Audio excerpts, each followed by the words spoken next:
오늘 강의하는 거의 목표는 탈핵 왜 해야 되냐, 그리고 이게 왜 가능하냐, 이 두 가지 말씀을 드릴 겁니다. 그리고 조금 더 이렇게 넓게 생각하면 문재인 정부가 왜 탈원전을 공약했냐, 이걸 이해하는 데도 좀 관련이 있지 않겠냐, 이렇게 생각이 됩니다. 구체적으로 드릴 말씀 한 세 가지 정도 되는데요. 먼저 후쿠시마 핵사고 왜 났는지 좀 설명을 드릴 겁니다. 그리고 거기서 방사능 물질이 한국에 오냐 안 오냐, 만약에 온다면 우리가 뭘 조심해야 되냐, 이 말씀을 좀 드릴 겁니다. 그리고 마지막으로 한국 탈핵 가능하냐, 원전 싹 없애는 거 가능하겠냐, 이 세 가지 주제를 가지고 말씀을 드리도록 하겠습니다. 뭔가 잘못 눌렀구나.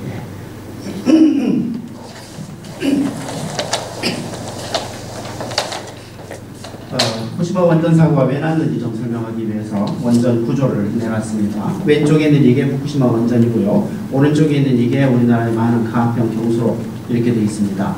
보시면은 둘 다 오른쪽이 똑같습니다. 왼쪽만 좀 다르죠. 원리는 근데 똑같기 때문에 일본 거 가지고 설명을 드리도록 하겠습니다. 이게 바로 원자로입니다. 우리나라 거 이게 원자로인데요. 이게 높이가 한 10m쯤 됩니다. 한 4층 건물 높이 생각하시면 되고, 두께가 20cm 강철입니다. 짐작하실 수 있겠죠. 굉장히 크고 단단하고 믿음직스러운 압력 밥솥이에요. 이게 원자로입니다. 여기서 불 질러서 물 끓입니다. 불을 아주 세게 끓이기 때문에 수증기가 확 지나갑니다. 그 힘으로 전기 터빈을 돌려요. 이걸 뱅뱅뱅뱅 돌려서 전기를 만듭니다. 그리고 이 수증기는 바닷물로 식히면 물됩니다. 그러면 다시 집어넣어요. 또 끓입니다. 터빈 돌리고 식혀서 물되면 집어넣고, 이게 원자력 발전소입니다. 우리나라 거 좀 설명을 드리면요, 이게 원자로인데 똑같이 여기서 불 질러서 물을 끓입니다. 그런데 100기압으로 꽉 눌러버리면 300도가 넘어도 안 끓습니다. 그래서 이 300도가 넘는 물을 전기 발생기라는 곳으로 보내면 여기에는 이렇게 가느다란 파이프가 쫙 있어요. 그 안에 이 300도 이상이 되는 물이 지나가는 겁니다. 그리고 이 파이프 바깥쪽에 다른 물이 있어요. 이 다른 물이 끓는 겁니다.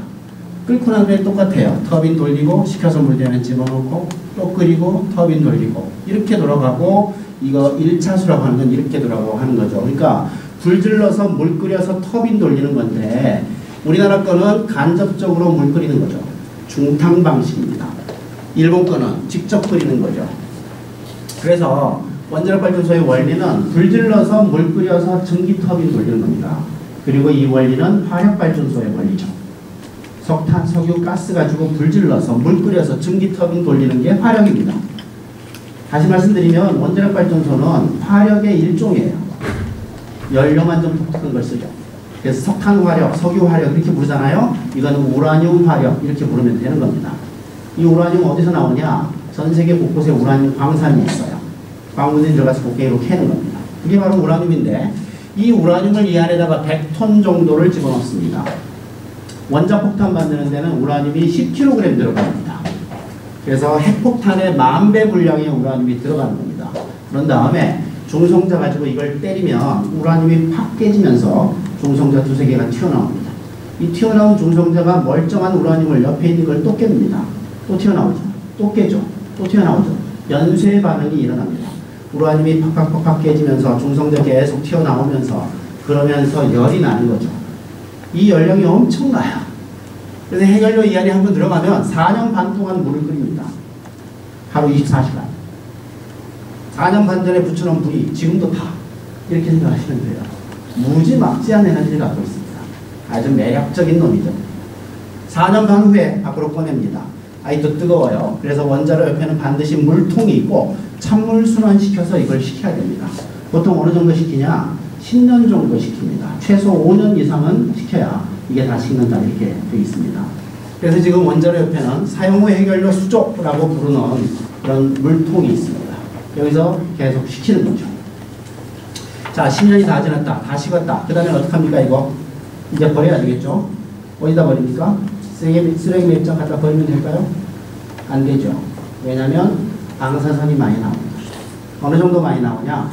사람이 그 앞에 한 2분 내지 3분 서 있으면 사람이 죽습니다. 그러니까 만질 필요도 없고 먹을 필요도 없고 보고만 있어도 죽어요. 그게 바로 이 사용 후 해결료입니다.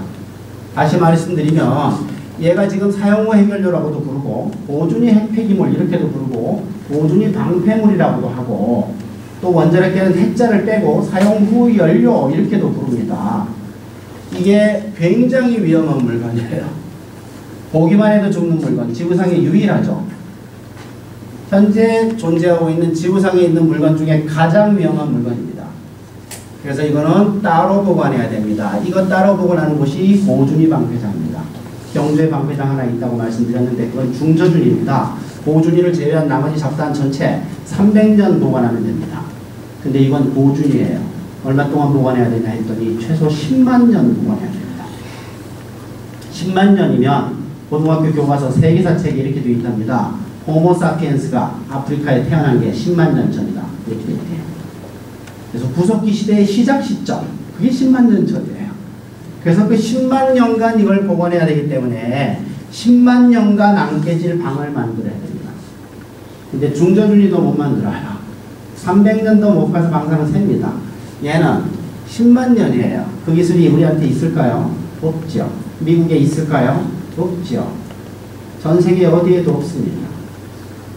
이게 원자력 발전소의 근본적인 문제입니다. 여기서 폐기물이 나오는데 그 폐기물을 보관할 기술이 없어요. 그리고 그 기술이 없다는 건 50년 전에 원전 처음 시작했을 때부터 알고 있었습니다. 우리나라 원전 처음 시작했을 때, 고리 원전 1호기 처음 시작했을 때 40년 전에 그때 이미 알고 있었습니다. 근데 시작한 거죠. 그래서 사실은 원전 처음 시작할 때 양심적인 과학자들이 이런 얘기를 했었습니다. 여기서 나온 폐기물 처리 기술이 없지 않냐. 그 기술이 생길 때까지는 원전 지으면 안 된다. 이런 얘기 했었죠. 무시당했습니다.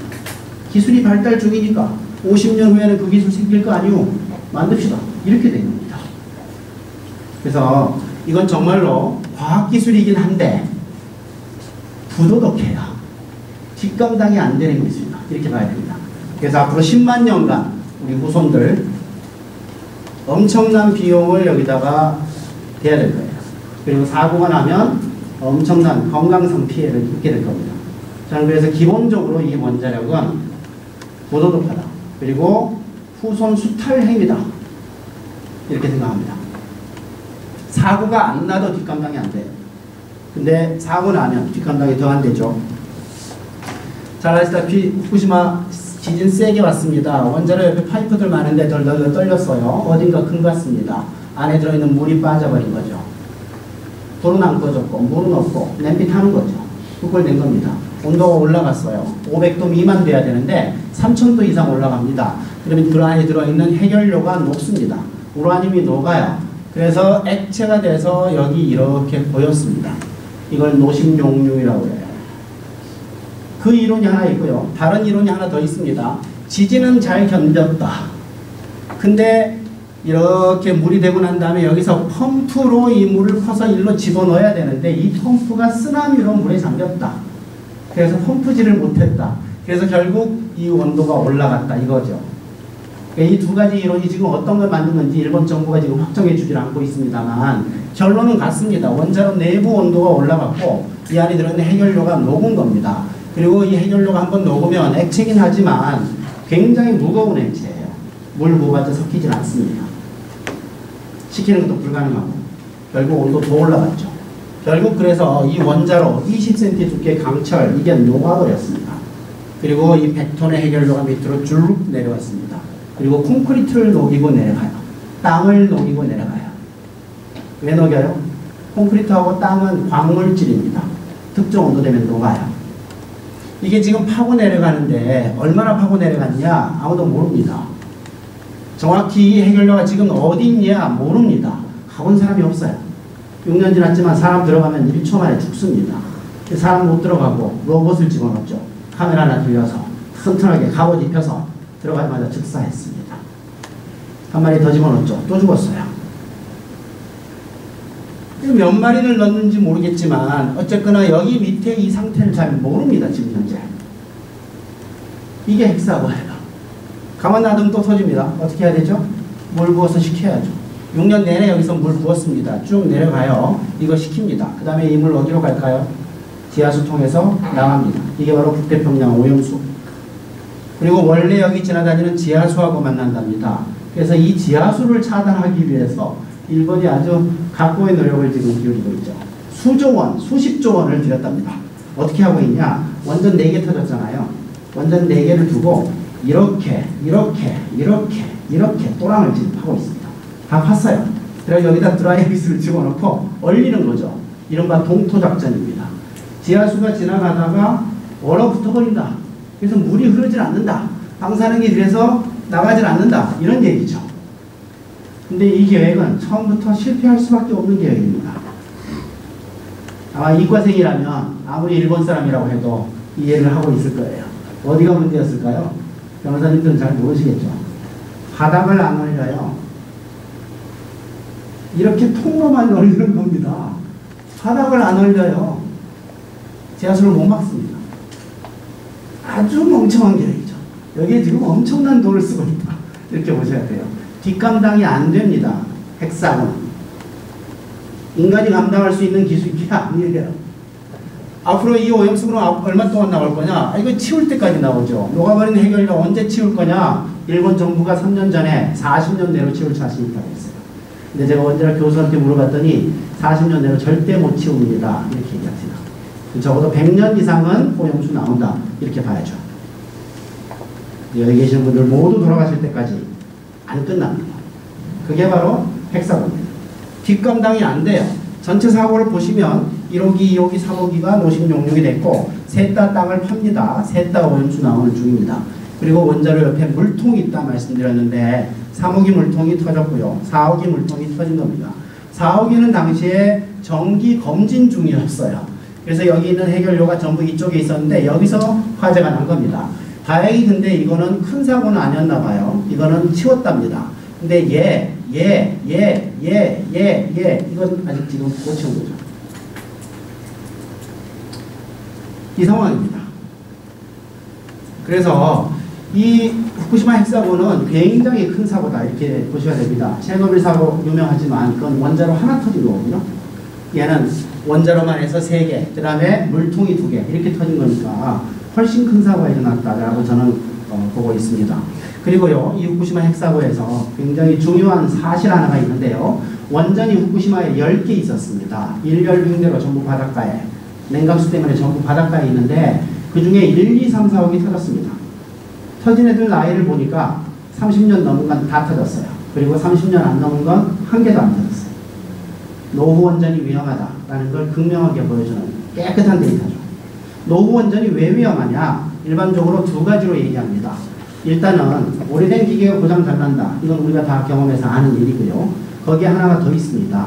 원자력 안전 규제는 날이 갈수록 엄격해지고 있습니다. 지금도 마찬가지예요. 더 엄격해지고 있는 중입니다. 그 얘기는 오래전에 지어진 것일수록 낮은 안전 기준으로 지어진 거죠. 그래서 이렇게 깨끗하게 데이터가 나오는 겁니다. 그래서 노후 원전 위험하다. 30년 넘은 원전 위험하다. 이거를 극명하게 보여주는 거죠. 사실 이걸 봤으면 우리나라 같으면 타산지석해서 30년 넘은 원전 닫아야 될 거 아닙니까? 안 닫았죠? 수명 연장했죠? 제가 살고 있는 경주에 있는 월성 1호기 수명 연장했습니다. 그리고 그 수명 연장 현장에 제가 있었어요. 제가 원안위 위원일 당시에 통과가 된 겁니다. 잘 아실지 모르겠지만 원안위 위원 9명입니다. 그 중에 5명이 정부 추천, 4명이 국회인데 2명 여야 이렇게 하는 겁니다. 이런 경우 정부 5명, 여 2 해서 7대2예요. 이런 거 하면 무조건 7대2입니다. 저는 그래서 한 번도 이기질 못했어요. 항상 소수 의견이었습니다. 아마 그 월성 1호기 수령이랑 관련해서는 아마 기사도 좀 보시고 그 다음에 또 소송도 하고 하니까 아마 기본적으로 알고 계실 거다 이렇게 생각합니다.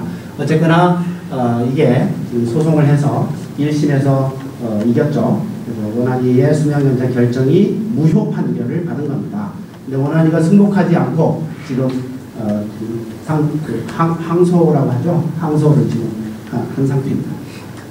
어쨌거나 노후 원전이 위험하다는 걸 극명하게 보여주는 그런 데이터입니다. 그리고 이 핵사고 때문에 이렇게 일본이 오염됐다라고 일본 정부가 내놓은 자료입니다. 저는 이 지도를 볼 때마다 너무나 분노에 맞아요. 볼 때마다 화가 나요. 왜 그러냐면 여러분 혹시 지금 핸드폰이든지 뭐든지 계시면 체르노빌 핵사고 때 오염됐던 오염지도를 한번 찾아보십시오. 반드시 유럽 지도 전체가 나옵니다. 근데 후쿠시마 핵사고는 체르노빌보다 훨씬 큰 사고였는데도 일본 정부가 1번도 내놓지 않아요. 80km만 내놓고 있습니다. 일본 국민 전체가 반핵운동하는 사람도 일본 땅이 어느 정도 오염됐는지를 몰라요. 모른다는 걸 제가 확인했습니다. 지도를 갖고 있지 않아요. 정부가 내놓은 이 지도만 갖고 있어요. 말이 안 되는 겁니다. 여기 후쿠시마입니다. 바람이 이쪽으로 불었나 봐요. 그리고 한번 보세요. 파란색까지는 오염이 있지만 황토색은 오염이 아닌 것처럼 느껴지잖아요. 그리고 80km. 이 지도 밖에는 오염이 없는 것처럼 느껴지지 않습니까? 이건 사기예요. 여기 지금 황토색 이게 어느 정도냐? 한번 보십시오. 만에서 3만 베크렐이에요. 우리나라 흙 가지고 재보잖아요. 불검출입니다. 대부분. 가끔가다 0.1, 0.2 이 정도 나오지만 여긴 지금 얼마예요? 10,000 베크렐이에요. 그래서 난 일본 정부가 내놓은 이 오염지도는 지도 자체가 사기라고 생각하는 겁니다. 그리고 절대 이건 쓰면 안 된다라고 저는 얘기합니다. 그리고 일본 오염지도는 적어도 이 정도는 써야 된다. 이렇게 말씀드리죠. 이거는 PNAS라고 하는 과학계에서 굉장히 유명한 과학자입니다. 거기에 일본 과학자가 후쿠시마 이후에 오염을 측정을 한 겁니다. 논문을 읽어보니까 논문 속에 나와 있는 거예요. 비행기를 타고 이렇게 다니면서 측정을 했답니다. 그렇게 가지고 오염지도를 작성한 거예요. 이거 일본 정부가 내놓은 게 아니라서 정확하지 않을 수 있지만 어쨌거나 일본 정부는 여기만 그려놨습니다. 80km. 이게 말이 되냐고요. 그래서 일본 오염지도는 반드시 이걸 써야 된다라고 저는 말씀을 드리고 있고요. 보시면 일본 땅 전체 중에 절반 넘죠. 한 70% 정도가 방사능에 오염됐습니다. 그리고 방사능 오염은 300년 지속합니다. 원자력계가 그렇게 평가를 해요. 그래서 지금 농산물의 70% 혹은 밥상의 70%가 방사능에 오염됐다. 그리고 이 오염은 앞으로 294년 동안 더 지속한다. 이렇게 봐야 되는 겁니다. 그리고 이 오염지도에서 꼭 한 가지 제가 말씀을 좀 드릴게. 도쿄가 포함된 이만큼 50베크렐 이상 오염된 지역, 파란색 이상 이만큼이 일본 땅의 약 20% 정도 됩니다. 그리고 이 거리가 여기서 여기까지가 250km라는데 어쨌거나 이 고농도 오염 지역의 넓이가 딱 남한 넓이입니다. 이거 주의해서 보셔야 됩니다. 뭘 의미합니까? 만약 한국에 핵사고 나면 경주에 있는 월성 1호기 터지면 서울이 고농도 오염지역 된다. 이 뜻입니다.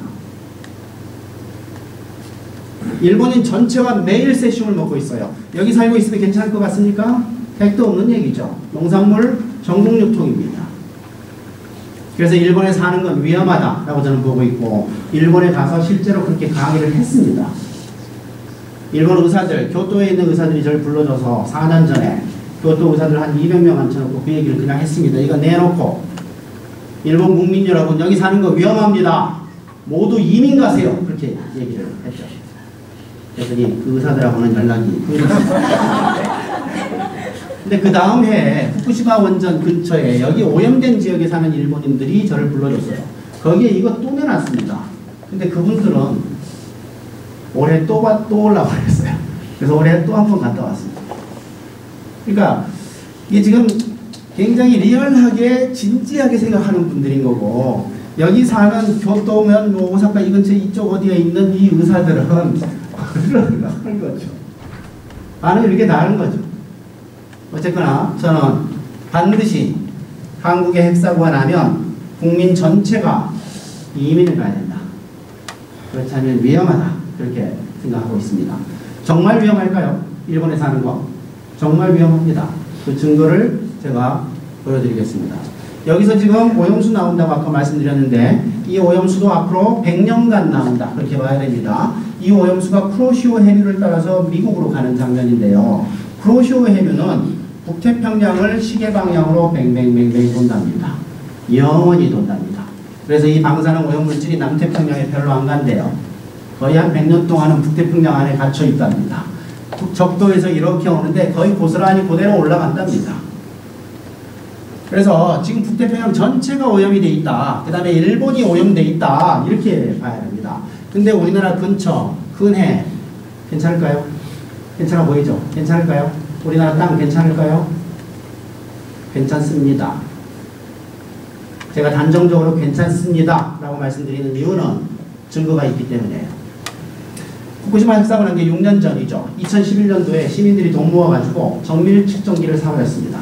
음식에서 0.1, 0.2까지 될 수 있는 방사능 측정기 1억 5천짜리 막 사버렸습니다.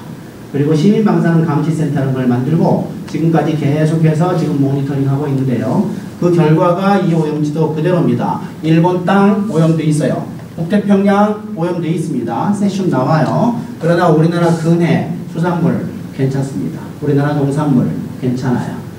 편서풍 들어보셨죠? 바람 미국으로 붑니다. 해류도 미국으로 가요.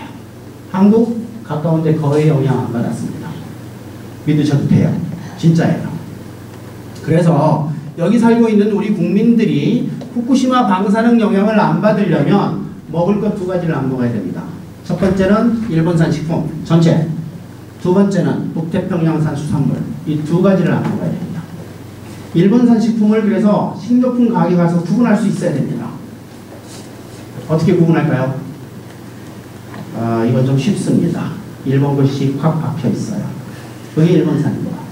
일본이 식품을 많이 수출하는데요. 대부분이 전부 가공식품이에요. 포장지가 있습니다. 일본 글씨 확 박아놨어요. 아사히 맥주, 삿포로 맥주, 사케, 그죠? 애들 좋아하는 과자, 초콜릿 아주 맛있다던데. 그게 일본산입니다. 안 먹어야 돼요. 300년 안 먹어야 됩니다. 300년이면 10세대, 증손의 자식까지가 10세대입니다. 유언서를 오늘 밤에 작성해 놓으시고 10세대 동안 내려라 이렇게 유언하셔야 됩니다. 어쨌거나 그게 바로 일본산 식품입니다. 일본산 식품 전체 이거는 나름 신경만 쓰면 해결할 수가 있어요. 문제는 이거죠. 북태평양산 수산물 이걸 어떻게 어물전에서 구분할 거냐. 이건 좀 어렵습니다. 저도 한 3개월 걸렸어요. 그리고 답을 대충 찾았어요. 여러분 잘 아실지 모릅니다. 변호사님들이 다 아시겠네. 정보공개법 아시죠? 그 법에 의존해서 제가 정부한테 이렇게 물어봤습니다. 북태평양에서 오염된 일본산 수산물 수입하죠? 몇 월 며칠 날 수입했어요? 뭐 수입했어요? 얼마나 많이 수입했어요? 얼마나 많이 오염됐어요? 이렇게 물어봤습니다. 그랬더니 법에 따라 정부가 저한테 표를 줬습니다. 인쇄해 보니까 표가 몇 장이 넘어가요. 그래서 그걸 봤더니 여기서 오염된 채 한국에 들어오는 수산물 종류가 한 100가지쯤 되더라고요. 그래서 이 100가지 수산물의 이름을 모두 외우고 있어야 되더라고요. 300년간. 이거 실천이 불가능해요. 그래서 그 표를 보면서 계속 고민을 했죠. 어떻게 할 것이냐 이거를. 그리고 한 일주일 정도 그 표를 봤더니 어느 날 이 생각이 나요. 이것들 양을 좀 더 해보자. 생선별로. 그 생각이 난 겁니다. 그래서 양을 생선별로 더 해봤더니 중요한 게 나왔어요. 여기서 오염된 채 들어온 수산물 종류는 많지만 양으로 따졌을 때 95% 이상이 세 가지 생선이더라고요.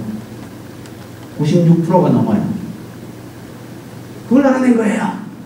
나머지는 다 합해서 5%가 안 돼요. 그래서 저는 이렇게 생각했죠. 이 세 가지만 먹지 말자. 그럼 95% 이상 조심하는 셈이다. 어떻습니까? 그럴듯한가요? 따라할 만합니까? 이 세 가지 생선의 이름 반드시 외워야겠죠? 딱 한 번 불러드립니다. 따라해보세요.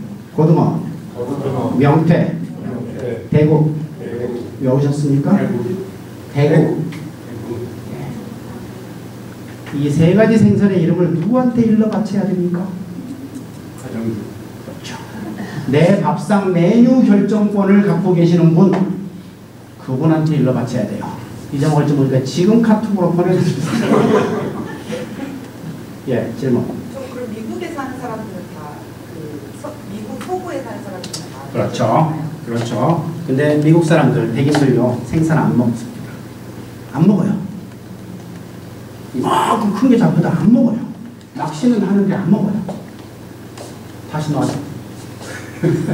별 문제 없을 겁니다. 어쨌거나 지금 여기 살고 있는 우리 국민들은 그래서 이 두 가지 먹을 거를 안 먹어야 된다.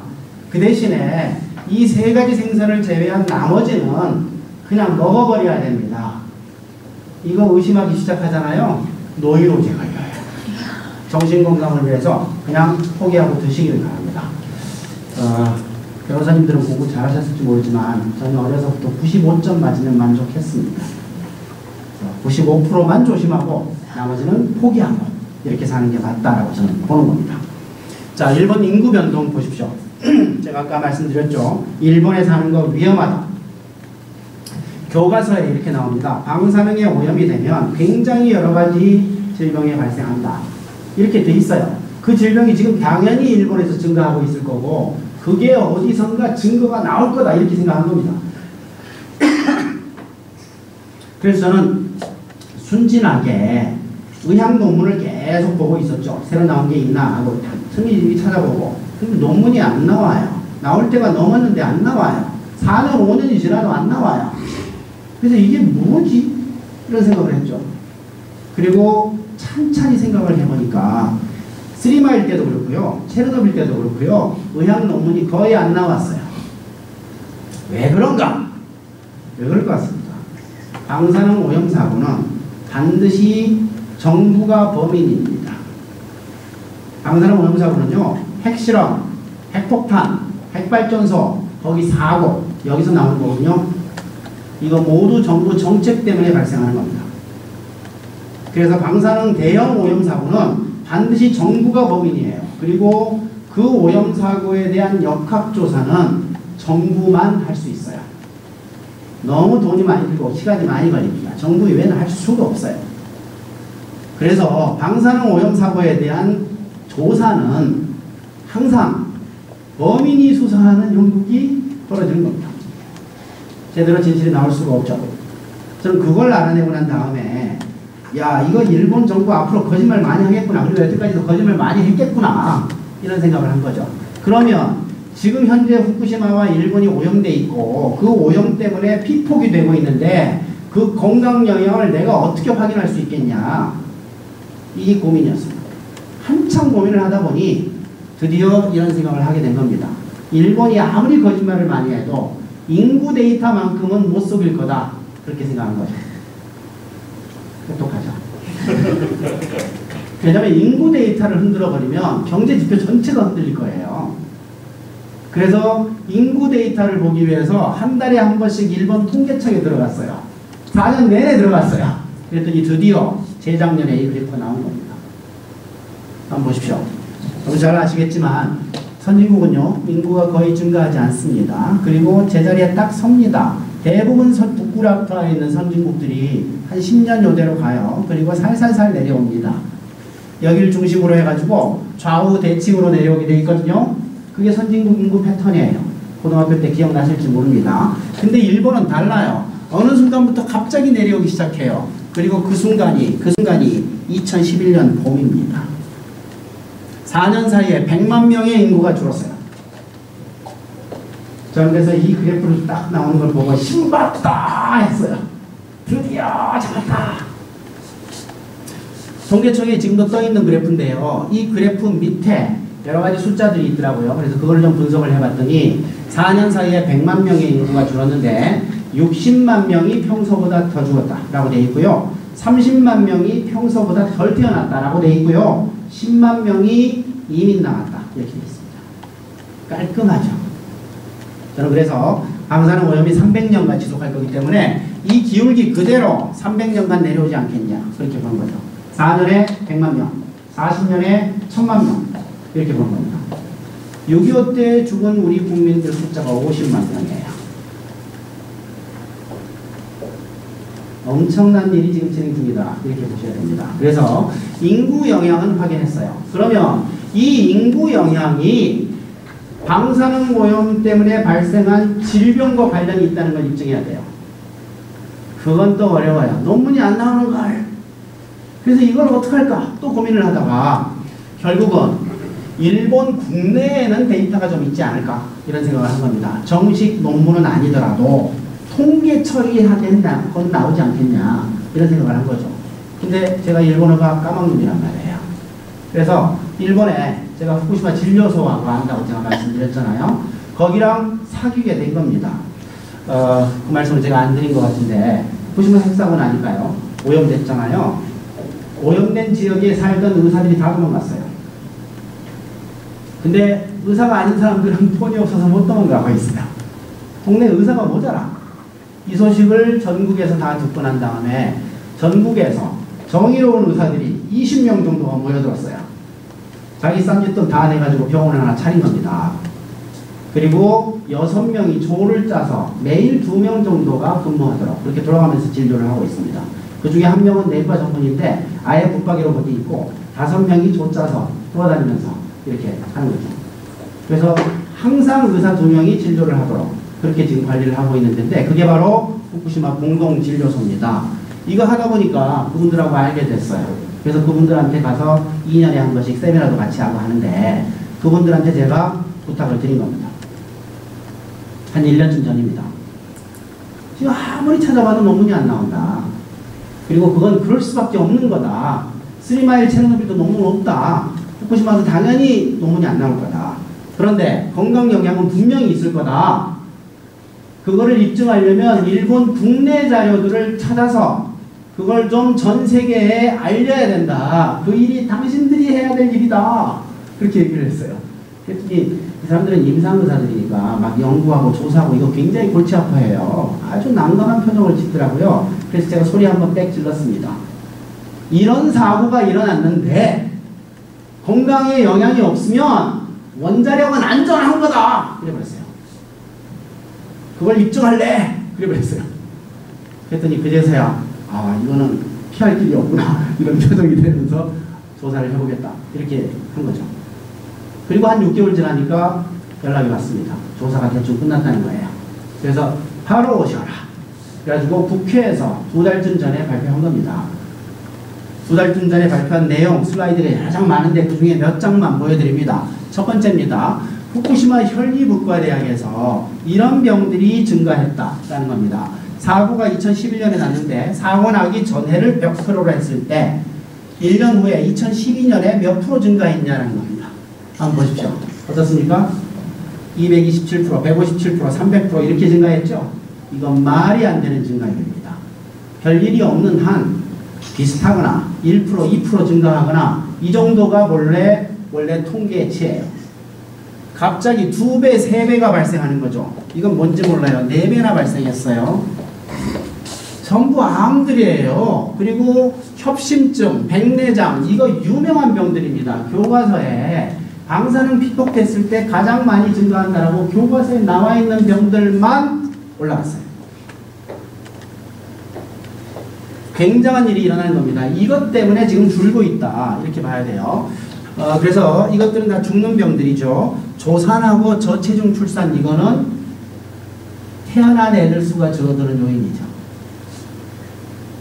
그래서 30만 명이 덜 태어난 거고 많이 죽은 거고 똑똑한 사람은 이민 간 거고 이렇게 보시면 되는 거죠.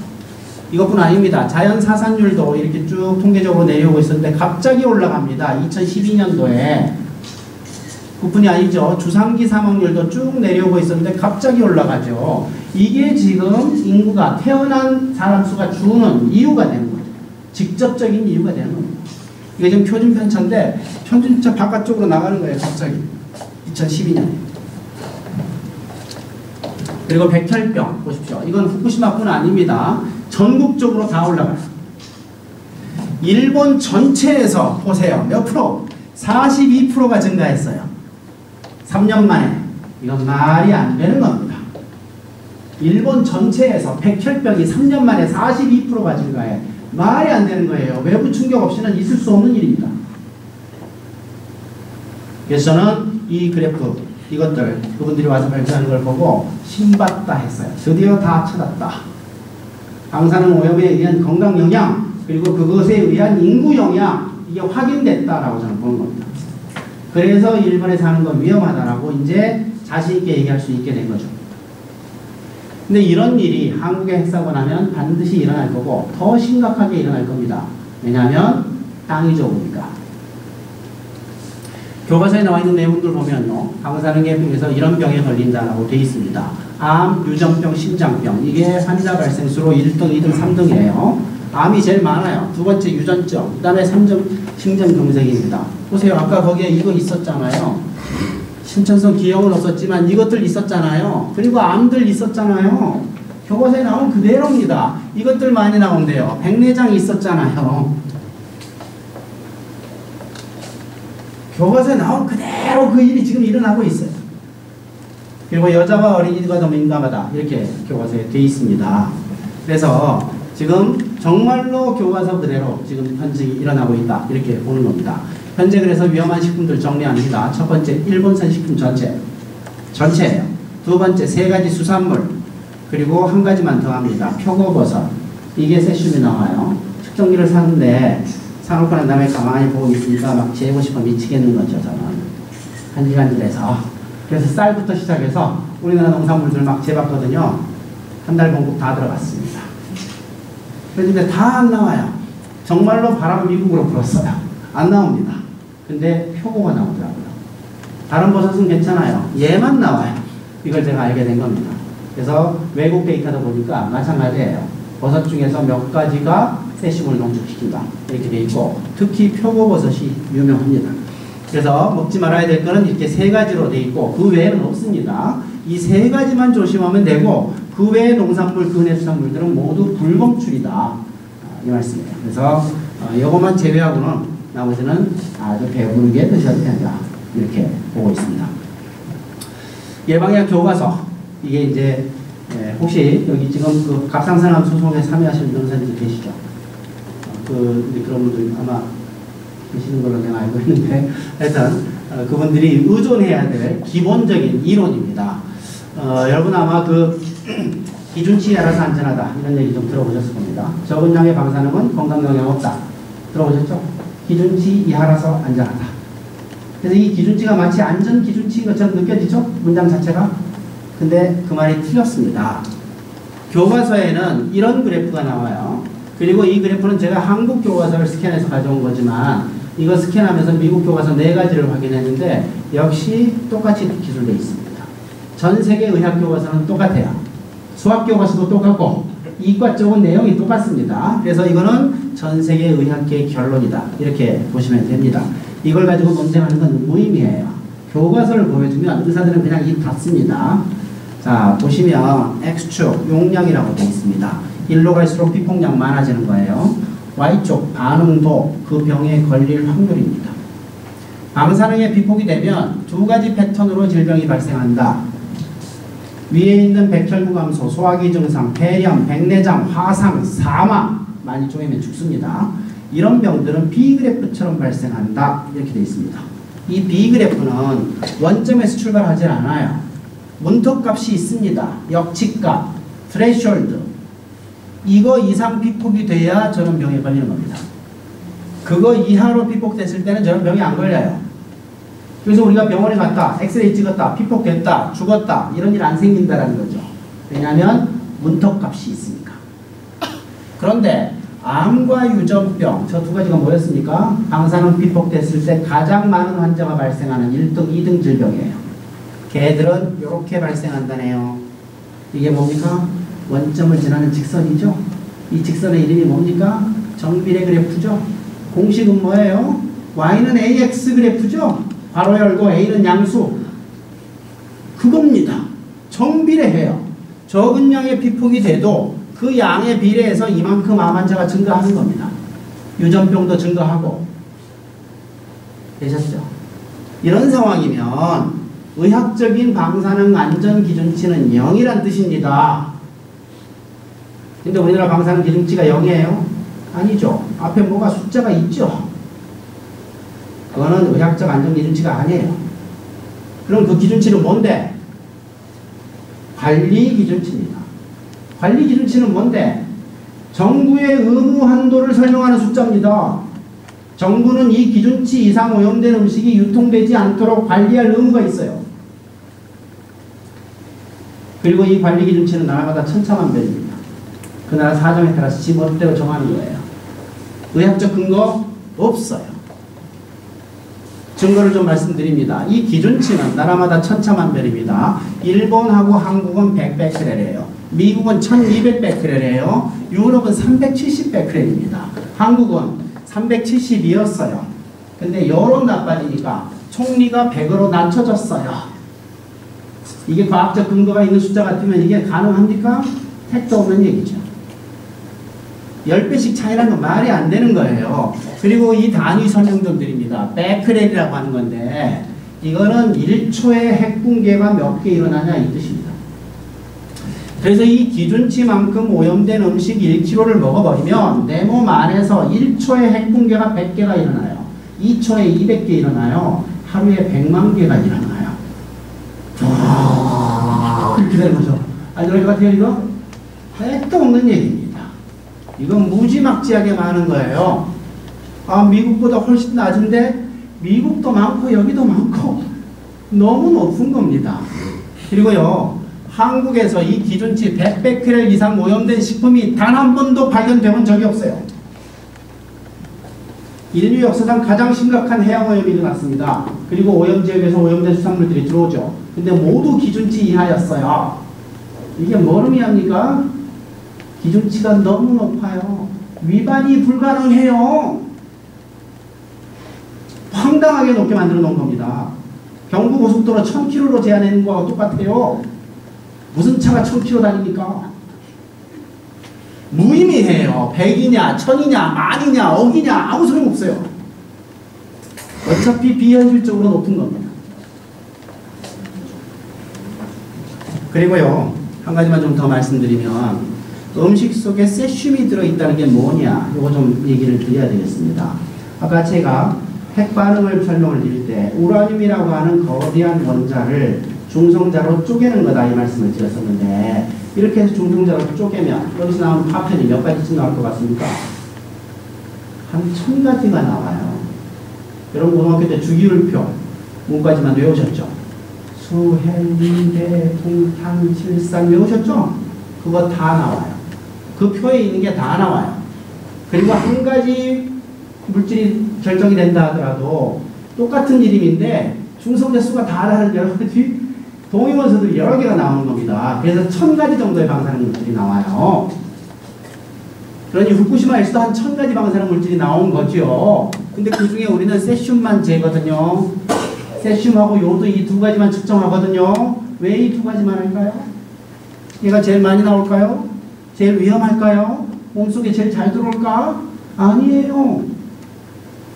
재기가 제일 쉬워요. 그래서 이것만 재는 겁니다. 세슘은 아까 말씀드린 1억 5천짜리 기계로 3시간만 재면 0.1, 0.2까지 잴 수 있어요. 아주 정밀하게 잴 수 있습니다. 그런데 스트론튬, 우라늄, 삼중수소, 다른 방사능 물질은 한 가지 재는데 한 달씩 걸립니다. 어떤 건 2달 걸리고 현실적으로 재는 게 불가능해요. 그래서 세슘만 재는 겁니다. 이 상황이에요. 그러니 음식 속에 세슘이 나왔다. 뭘 의미합니까? 1000가지 방사능 물질이 후쿠시마에서 나왔는데 그 중에 딱 세슘만 골라서 고동어 속에 들어갔을까? 그럴 리가 없죠. 그러니 음식 속에 세슘이 있다는 얘기는 다른 방사능 물질 수백 가지가 알 수 없는 양으로 같이 있다. 이렇게 평가해야 됩니다. 그게 과학이에요. 근데 이 100베크렐 이거는 세슘입니다. 세슘이 100이면 전체 방사능은 얼마겠습니까? 곱하기 100은 해야죠. 저는 그래서 이 기준치만큼 오염된 음식 1kg 먹으면 아마 죽을 거다라고 생각하는 거예요. 그리고 이 정도 오염된 걸 찾으려면 후쿠시마 앞바다에 입 벌리고 가 있어야 돼요. 그래야 잡을 수 있을 겁니다. 저는 그래서 사실 4년쯤 전에 국정감사에 불려간 적이 있는데요. 거기서 그런 얘기를 한 적이 있습니다. 우리나라 방사능 기준치 4로 낮춰야 된다. 그 얘기를 한 적이 있어요. 4. 지금 측정해보잖아요. 일본 건 이건 뭐건 간에 4 이상 거의 없습니다. 0. 얼마, 1. 얼마, 2. 얼마 이 정도 나오는 겁니다. 1년 내내 찾아봐도 10번이 안 돼요. 4 이상이. 그래서 이걸 4로 낮춰라. 이런 말씀을 드리는 거죠. 지금 100이에요. 그래서 이거 반드시 낮춰야 된다. 이 말씀을 드리고요. 그래서 피폭량과 암 발생을 정비례한다. 이 말이 맞는 거고 기준치 이하라서 안전하단 말은 틀렸다. 이 말씀입니다. 저는 그래서 6년 동안 이 문장 하나 가지고 싸운 거예요. 기준치 이하라서 안전하다. 그 문장과 싸운 겁니다.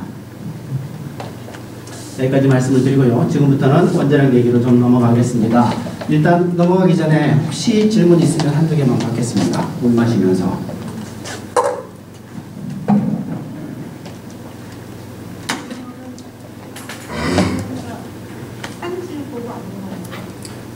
산지를 써져 있거든요. 시장에 가면. 근데 그거를 아무도 안 믿더라고요. 우리 국민 전체가. 이유가 있겠죠. 선진국 가면 다 믿더라고요. 이유가 있겠죠. 우리는 안 믿고 있기 때문에 안 믿을만 하니까 안 믿겠죠. 관리를 제대로 안 해주니까 할 수 없습니다. 이름으로 찍는 수밖에. 국내산인지 해외산인지 알 수가 없잖아요. 그래서 이름으로 찍는 겁니다. 근데 이제 원산지를 확인할 수 있는 우리 삼촌이 가서 잡아왔어. 뭐 그런 경우에는 뭐로 괜찮겠죠.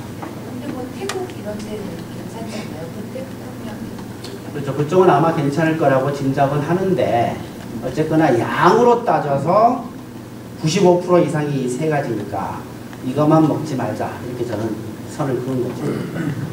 예. 두 가지만 여쭙겠습니다. 아까 후쿠시마 다녀오신다고 그랬는데 가시면서 거기가 오염된 지역인데 위험하다고 생각하시거나 음식을 거기가 조심해야 된다 하나고요. 두 번째로는 의사 선생님이시니까 핵이라든가 이런 부분에는 면역이 없는 거죠. 일단 핵은요 면역이 없습니다. 불가능해요. 면역 반응이 일어나려면 덩어리가 좀 커야 돼요. 분자 구조가 나와야 됩니다. 이건 전부 원자라서 면역 반응이 불가능합니다. 메커니즘도 없고요. 그 다음에 후쿠시마 갈 때 측정기를 가져갑니다. 그래서 가져가 보면 도쿄나 이런 데보다 후쿠시마가 훨씬 높아요. 좀 분명히 확인할 수 있습니다. 거기다가 대형을 했다가 사람들 사는 동네, 아스팔트로 깔려있는 동네, 이런 동네는 비 오고 해서 좀 낮은데 이제 뭐 강가, 시내가, 그냥 흙이 있는데 이런 데 재보면 따다다다 올라가는 거죠. 그렇게 위험한 상태에 있다. 이렇게 보시면 됩니다. 근데 거기를 갔는데 음식 조심하는 방법이 있냐? 없죠. 다 오염되는데요. 이놈이 덜 오염됐을까? 저놈이 덜 오염됐을까? 그거 생각하면 노이로제입니다. 그래서 가능하면 빨리 갔다 빨리 오는 수밖에 거기 사는 사람들은 신경 쓸 수가 없습니다. 일본에서는 후쿠시마라는 단어가 금기어랍니다. 어차피 강도도 없는데 마음만 괴롭다. 말하지 말자. 이렇게 된다는 거죠. 금기어래요. 핵사고, 원자력 발전소 또는 방사능 오염 이런 얘기는 안 하는 게 예의돼요. 그럴만 합니다. 예. 그럼 핵연료 다 쓰고 난 거 처리 기술은 지금 원자 처리 기술 불가능하다고 나왔습니다. 예, 지금 기술이 없죠. 그러면은 이미 원자력 발전소를 돌렸던 미국이나 영국이나 일본 다 이렇게 이제 폐로가 된 원자력 발전소에 있는 핵연료들은 어떻게 있습니까? 거기도 다 골치 아픕니다. 제가 원자로 옆에 있는 물통이 있다고 했잖아요. 그 물통 속에 찰랑찰랑 차 있는 겁니다. 수조 속에. 우리나라도 마찬가지고요. 어느 나라들은 일부 거기서 꺼내가지고 10년이 지났으면 꺼낼 수 있으니까 꺼내가지고 건식 저장한 데도 있고, 그리고 지금 용감하게 고준위 폐기장을 만들겠다는 나라가 두 개가 있습니다. 핀란드하고 스웨덴인데요. 이 나라는 지금 건설 중이거나 계획 중이거나 이런 상황인데 거기는 북해 쪽에 바위가 굉장히 큰 바위가 있답니다. 그러니까 바위 한 개가 경기도만 하답니다. 그래서 시멘트를 안 쓰고 콘크리트 안 쓰고 그냥 바위에 구멍을 뚫기만 하면 된대요. 그런 데가 있답니다. 그래서 지하 1000m에 지금 동굴을 파고 있다. 거기다 집어넣으면 안전하지 않겠냐 이렇게 보고 있는데 그게 10만 년 가겠냐? 그건 그렇진 않다라는 거죠. 한 2, 3, 몇천 년은 가지 않겠냐 그냥 가서 전화했을 적에 예. 수조성에 있는 그 폐해결료를 봤는데 보는 것 자체는 수조성이 괜찮습니까? 그 수조에는요, 그 물속에 붕소를 막 집어넣어놨습니다. 파란색이었었죠, 혹시? 예, 그 파란색이 바로 붕소인데, 이 붕소는 중성자를 쫙 흡수합니다. 그래서 그 수조 속에 있는 거는 안전해요. 근데 이걸 꺼내면 방사능을 막을 수 있는 그 막이 없기 때문에 피폭되는 거죠. 예. 부장님에서 세션 말과 몇 가지 방법들이 나오냐라고 말씀하셨는데 주변에 나온다고 해도 뭐 해동된 소형처럼 일반적인 원칙을 그냥 가능성이 있다고 봐요. 그렇죠. 그러니까 정상적인 물질도 나오죠. 그렇지만 방사능 물질도 나오는 겁니다. 예를 들어 세슘이라고 치면 저게 우리가 대표적으로 쓰고 있는 게 세슘 137하고 134거든요. 정상적인 건 135입니다. 그러면 핵붕괴가 일어나면 세슘 135도 나오겠죠. 그러나 131부터 시작해서 140까지 다 나오는 거죠. 135를 제외한 나머지는 전부 방사성 물질인 거죠. 일반적인 수소는 이런 걸 방사성 수소. 그렇죠. 수소도 방사성 수소가 나오는 거고, 삼중수소는 건 하는 게. 헬륨도 마찬가지죠. 네. 옛날부터 듣기로 그 피부 소량됐을 때 알로에 같은 거 먹는 쪽이 낫다 이런 말도 있는데 그건 헛소리죠. 전혀 효과 없습니다. 방사능 물질 몸에 들어오면 배출할 수 있는 방법이 없습니다. 내과 교과서에는 세슘하고 스트론튬을 배출할 수 있는 약이 소개가 되어 있는데 그거는 의미가 없어요. 수백 가지 방사능 물질이 들어오거든요. 세슘 들어올 때. 근데 그 중에 세슘만 배출해? 스트론튬만 배출해? 의미 없는 거죠. 그리고 이 물질 자체가 굉장히 독성이 강해요. 그래서 곧 죽을 사람, 호플이 있으니까 한번 써보기나 하자. 이런 심정으로 쓰는 거지 웬만한 그런 상황에서 쓸 수 있는 약은 아닙니다. 생각할 때 저는 삼시가 가장 위험할 것 같은데 95%에 안 들어간 건 나머지 5%에 들어간 거. 그렇죠. 양이 적은 겁니다. 수입하는 양이. 그래서 나머지 5% 안에 들어가는 거죠. 그냥 드셨습니다. 근데 미국 사람들은 연어 같은 거 많이 먹잖아요. 연어나 참치를 진짜 많이 먹는데 연어를 바다에서 잡질 않고요. 안 나오려고 올라올 때 잡는 모양이더라고요. 곰이 잡을 때 같이 잡는 건데. 근데 걔네들 바다에 살다가 그렇겠죠. 어쨌거나 연어도 의심은 되지만 양으로 우리가 많이 먹는 게 아니라서 그래서 수입하는 양으로 따졌을 때 나머지 4% 안에 들어간다. 신경 안 쓴다. 중미는 만들어져서 있는데 폐기물이 있는데 그 고준위는 지금까지 어떻게 지금 우리나라가 우리나라도 전부 원자로 옆에 물통, 그냥 요강이라고 보면 되죠. 거기에 지금 찰랑찰랑 차 있는 거예요. 그럼 그 상태로 계속 보관하면 안 되는 그 상태로 계속 보관해도 되죠. 물론. 근데 계속 펌프로 돌려야 되니까 돈이 들고, 그 다음에 거기서 만약에 지진 나든지 하면 물 빠지면 이제 또 노식용이 일어날 수 있고, 그런 위험이 있지만 계속 두면 되죠. 근데 문제는 계속 가동을 하니까 양이 늘어나요. 그래가지고 꽉 찼습니다. 이제 넘쳐요. 이런 상황입니다. 그래서 넘치게 생기니까 한수원이 어떤 짓을 했냐면 조밀렉이라는 걸 만들어요. 저는 드문드문 이렇게 나섰는데 이걸 좁게 간격을 10,000원 버스를 만들어 놓은 거죠. 근데 이게 위험하답니다. 해결료봉이 어느 정도 거리를 유지해야 이게 식혀지는데 가까워지면 온도가 올라간다는 거죠. 그래서 그 위험한데 그 짓을 지금 하고 있습니다. 다른 방법 없으니까.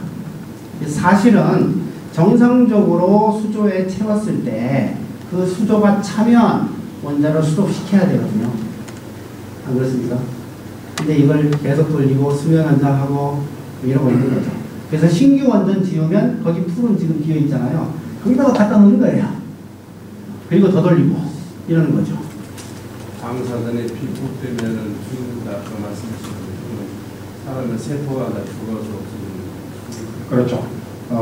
아까 제가 이제 그 단위는 말씀을 안 드렸는데요. 보통 우리가 기준치, 피폭량 기준치를 할 때 1년에 1mSv로 되어 있습니다. 전 세계가 대부분 그래요. 일본도 1mSv였는데 사고 난 다음에 일본은 20mSv로 올려버렸어요. 기준치를. 왜냐하면 달성이 불가능하니까. 그래서 일본 국민들이 이거를 어린이만큼이라도 5mSv로 낮춰달라 이렇게 탄원을 했습니다. 일본 엄마들이. 근데 무시당했어요. 일본은 어린이도 20mSv입니다. 그 양이 얼마냐면 1mSv가 그래서 전 세계적으로 보통 1년치 1년 피폭량 이렇게 돼 있는 건데 1Cv가 되면 1mSv의 1000배가 되면 사람이 죽기 시작합니다. 그리고 7Cv가 되면 모두 죽습니다. 그러니까 시버트 단위로 피폭이 되면 죽어요. 그래서 1시버트부터 7시버트까지 사람이 죽는다.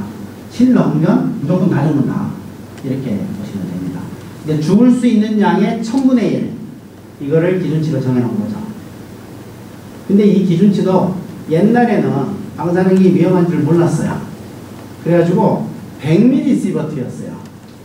죽을 수 있는 양의 10분의 1로 기준치를 정해놨었어요. 옛날에는. 왜냐하면 물리학, 화학이 발달한 다음에 생물학이 발달하거든요. 그래서 그 똑똑하다는 퀴리 부인도 방사능의 인체 영향 모르고 있었어요. 그래서 라디움 가스 내는 그 스톤을 들고 다녔잖아요. 전 식구가 3명이 노벨상을 받았는데 그 3명이 모두 백혈병을 죽었죠. 그런 겁니다. 그래서 처음에는 100mS였는데 여러 차례에 걸쳐서 기준치가 낮아졌고 지금 현재 1mS입니다. 근데 기술이 더 발달하고 이 영향을 더 잘 조사하면 더 낮아질 수 있다. 이렇게 봐야 됩니다. 피폭이 계속 누적이 됩니다. 예, 누적됩니다. 방사선이 세포에 어떤 식으로 영향을 방사선은 세포, 여러분 고등학교 때 세포 구조 기억나시죠? 세포막이 있고 거기에 원형질이 있고 그리고 그 안에 핵이 있고 핵은 또 핵막이 있고 그 안에 핵 안에는 유전자가 있고 이렇잖아요. 그래서 이런 구조들이 전부 세포인데 방사선은 물리적으로 이걸 때리는 겁니다. 그렇게 해서 핵막을 깨기도 하고 세포막을 깨기도 하고 그 안에 들어있는 단백질을 깨기도 합니다. 그리고 유전자를 깨기도 하죠. 세포막이나 단백질을 깨버리면 그 세포가 죽고 끝나요. 근데 다른 건 안 깨고 유전자만 깨면 이 세포가 안 죽습니다. 유전자가 변환된 상태에서 그냥 살아있는 거죠. 근데 유전자 변환된 상태에서 이제 세포 분열을 하면 세포 분열을 많이 할수록 빨리 할수록 그러니까 어릴수록 세포 분열이 빠르니까 그럴수록 유전자가 변화된 세포 수가 많아지는 거죠. 이거는 바로 암 발생 확률을 바로 증가시킵니다. 그래서 암, 유전병 이런 것들이 유전자 변화가 왔을 때 발생하는 거죠. 아주 재수 없는 겁니다. 그냥 세포가 죽어버리면 되는데 안 죽고 유전자만 바뀌어 있어. 이런 경우. 예, 질문들이 도움을 원자가 도움을 보면은 막 1m 이상의 두꺼운 콘크리트를 이렇게 하잖아요. 그렇죠. 안에 이제 모든 폐연료도 보관돼 있고 그래도 쭉 나옵니다. 그 두께가 뭐 전체로 타입마다 좀 다른데요. 한 1.5m 정도 된다 보시면 돼요. 굉장히 두껍고요. 그 다음에 안에 철판이 대개가 들어가 있어요. 경주에 있는 월성원전은 철판이 없는데 대부분 다른 것들은 철판들이 있습니다. 그래서 그 안에 들어있는 방사선이 그걸 뚫고 나오기는 어렵다 이렇게 보시면 됩니다. 근데 감마선은 뚫고 나와요. 근데 알파선, 베타선은 못 뚫고 나온다 이렇게 보시면 되는데 문제는 돔 건물 안에 원자로가 있죠. 그 원자로에서 사용후 해결료가 밖으로 나오잖아요. 그 사용후 해결료 수조, 물통 그거는 원자로 돔 건물 밖에 있습니다. 보조 건물, 좀 약한 건물 거기에 있어요. 거기에 미사일 박히면 깨진다고 봐야죠. 돔 건물은 튼튼합니다. 비행기가 와도 안 깨진다고 해요. 근데 그 옆에 있는 보조 건물, 그 풀이 있는 보조 건물, 거기는 돔 건물이 아닙니다.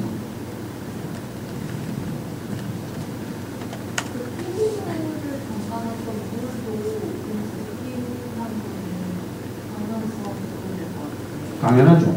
그러면 그 고수나 거수물 폐기물 건강에 나왔던 그 폐기물이 나중에 정말 처리가 된 후에 그 물 처리는 어떻게 해요? 그게 바로 액체 폐기물이거든요.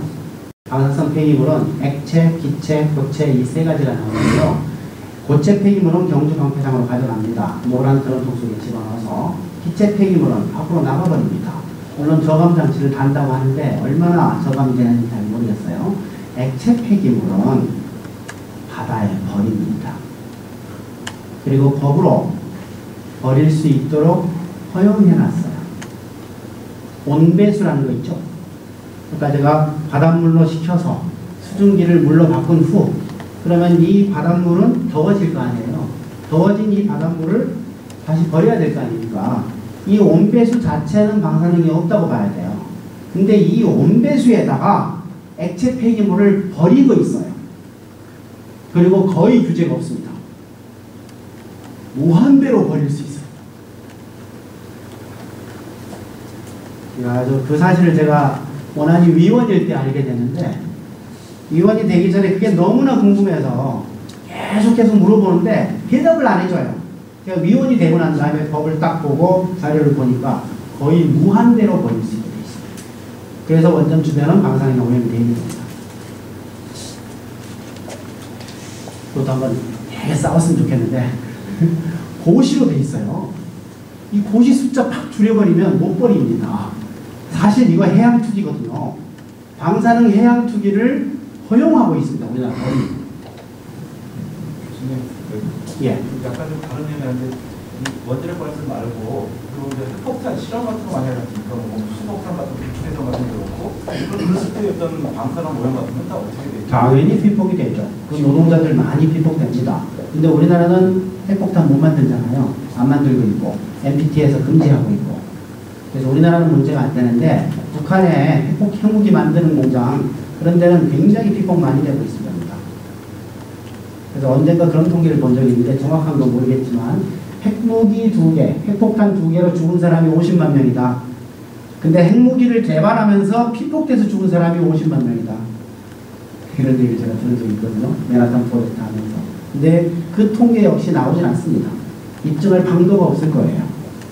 그럼 지금은 남태평양 좀 상당히 오염됐다고 봐야겠네요. 그럼요. 네. 비키니 섬 이런 데 엄청나게 오염돼 있죠. 그래서 사람이 살 수가 없는데 사람들을 계속 밖에다 두려면 프랑스든지 미국이든지 간에 돈이 드니까 오염된 지역으로 사람을 집어넣어요. 원주민들을. 그런 상황입니다. 굉장히 인권적으로 문제 있는 상황입니다. 일본도 마찬가지입니다. 후쿠시마에서 적어도 소련은 30km까지 피신을 시켜줬단 말이에요. 그 영구히 피신 시켜준 겁니다. 300년간. 근데 일본은 30km 하려니까 돈이 많이 들어. 그래서 이걸 막 줄이는 거예요. 20km로 줄이고. 심지어는 20km 안쪽에까지 막 집어넣는 거죠. 제형이 됐다며. 그런 걸로 보면 국민들 대하는 게 소련만 못합니다. 일본이. 소련은 그래도 지금도 30km까지 받았잖아요. 예, 체르노빌은 지금도 30km 안에 못 들어가거든요. 완전히 보상하고 이주시켜준 거죠. 근데 일본은 그 돈 내기 싫어서 자꾸 줄여요. 자, 이제 너무 좀 이 정도 하시고 그 다음에 얘기로 넘어가도록 하겠습니다. 하여튼 방사능 얘기는 이 정도로 하고요. 그 다음에 원자력 얘기로 넘어가는데 저는 이 핵사고의 원인이 뭐냐 이걸 굉장히 알고 싶었고요. 이걸 알아야 우리나라 핵사고의 우리나라 사고 확률을 제가 계산할 수 있잖아요. 그래서 핵사고의 원인을 알아보기 위해서 생각을 좀 해봤는데 기본적으로 과학자들이 어떤 현상의 원인을 알기 위해서는 가설을 만든 후 그 가설을 한번 해보는 거죠. 그래서 그 결과가 나오면 이 가설이 맞는 겁니다.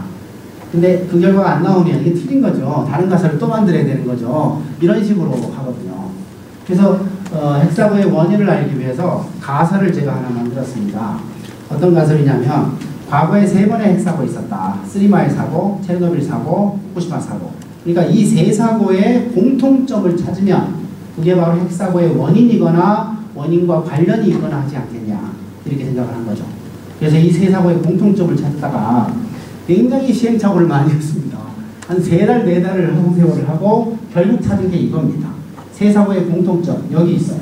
이게 전 세계 현황인데요. 2011년 당시입니다만 여기 나라 이름 있죠. 그리고 옆에 있는 숫자 있죠. 그 숫자가 그 나라에 있는 원전 개수입니다. 여기 지도 보실 필요 없고요. 여기서부터 쭉 있습니다. 미국, 프랑스, 일본, 러시아, 한국 이렇게 내려가는데 31개 나라가 원전을 합니다. 아르메니아까지. 근데 사고가 어디 났냐 그리고 그 원전 개수가 몇 개냐 이거 보시면 되는 거죠. 첫 번째 사고 여기서 났어요. 미국의 동쪽 3마일 섬 길이가 3마일이랍니다. 그래서 이름이 3마일 라인을 이렇게 붙인 건데 거기서 처음 사고 난 겁니다. 1979년도에 보시면 전 세계에서 원전 개수 제일 많은 나라에서 첫 번째로 터졌더라고요. 일단 이거 기억해 두시고 두 번째 사고는 여기서 났습니다. 체르노빌인데 현재는 우크라이나지만 사고 날 당시는 소련이었죠.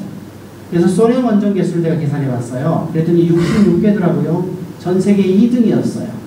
전 세계 2등에서 두 번째로 터진 겁니다. 3등이 프랑스인데 세치기 당하고 4등이 터진 거죠. 31개 나라 중에 1등, 2등, 4등에서 터진 거예요.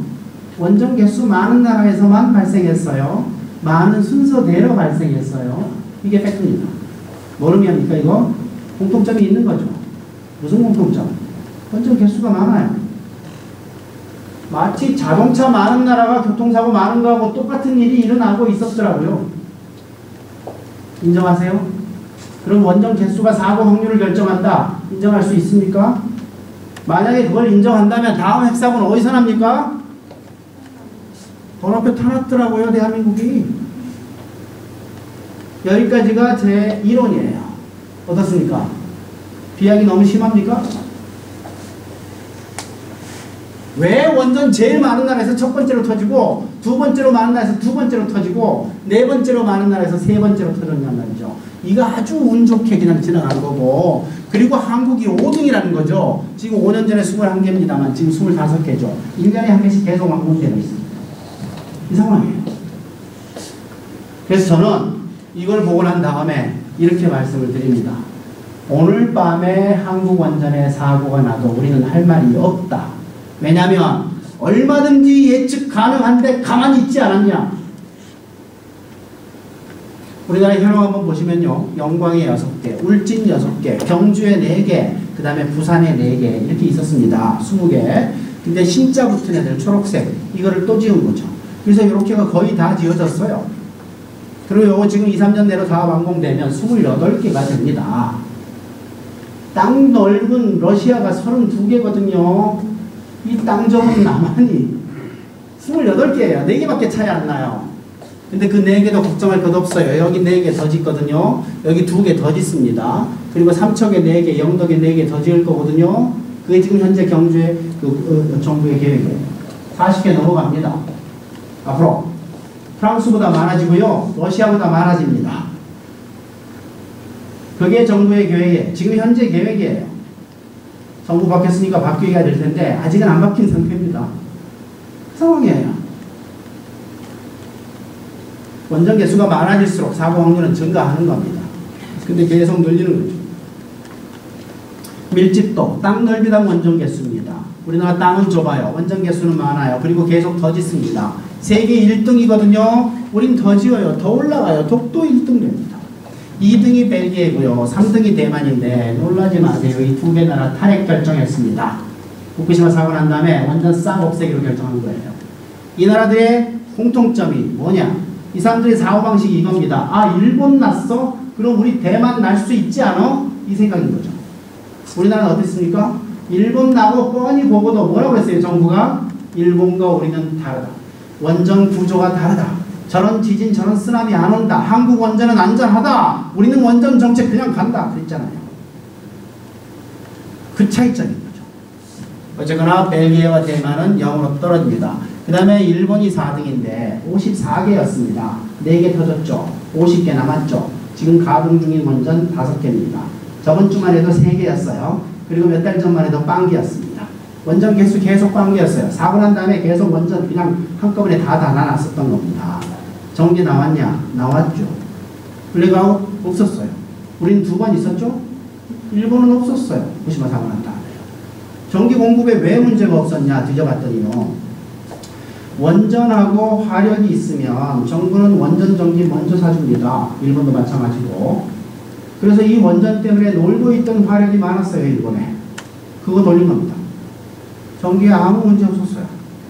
사실 지금도 원전 새로 돌릴 필요 없어요. 전기 공급만 보면. 근데 왜 일본 정부 계속 재가동하려고 하냐. 돈 때문 아닌가 이렇게 저는 짐작을 하는데요. 투자해놨던 돈 회수해야 되니까. 그런 거 아닌가 저는 생각을 하는데 어쨌거나 일본 정부는 계속 재가동하려고 하고 있고 일본 국민들은 그거 막고 있습니다. 정부와 일본이 이것 때문에 싸우고 있어요. 국민과 정부가 싸우면 누가 이깁니까? 한국에서 혹시 안 보셨어요? 국민이 이기잖아요. 난 일본 국민이 이기지 않겠냐 이렇게 보고 있습니다. 어쨌거나 지금 일본에서 어떤 일이 발생하고 있냐. 원자력 안전 기준을 많이 높였어요. 그래서 거기에 불합격한 원전들을 닫고 있습니다. 지금 제가 알기로 20개 가까이가 불합격이에요. 나머지는 지금 한 개씩 재가동하고 있다. 이렇게 보시면 됩니다. 앞으로 일본 원전 개수 어떻게 될 거냐? 당연히 내려가죠. 밑으로 내려옵니다. 0은 아니지만. 그리고 5등이 프랑스인데 아까 몇 개였습니까? 원전 58개. 그 중에 22개 닫기로 했어요. 원전 너무 많다. 줄이자. 이렇게 결정한 겁니다. 모든 나라가 밑으로 내려와요.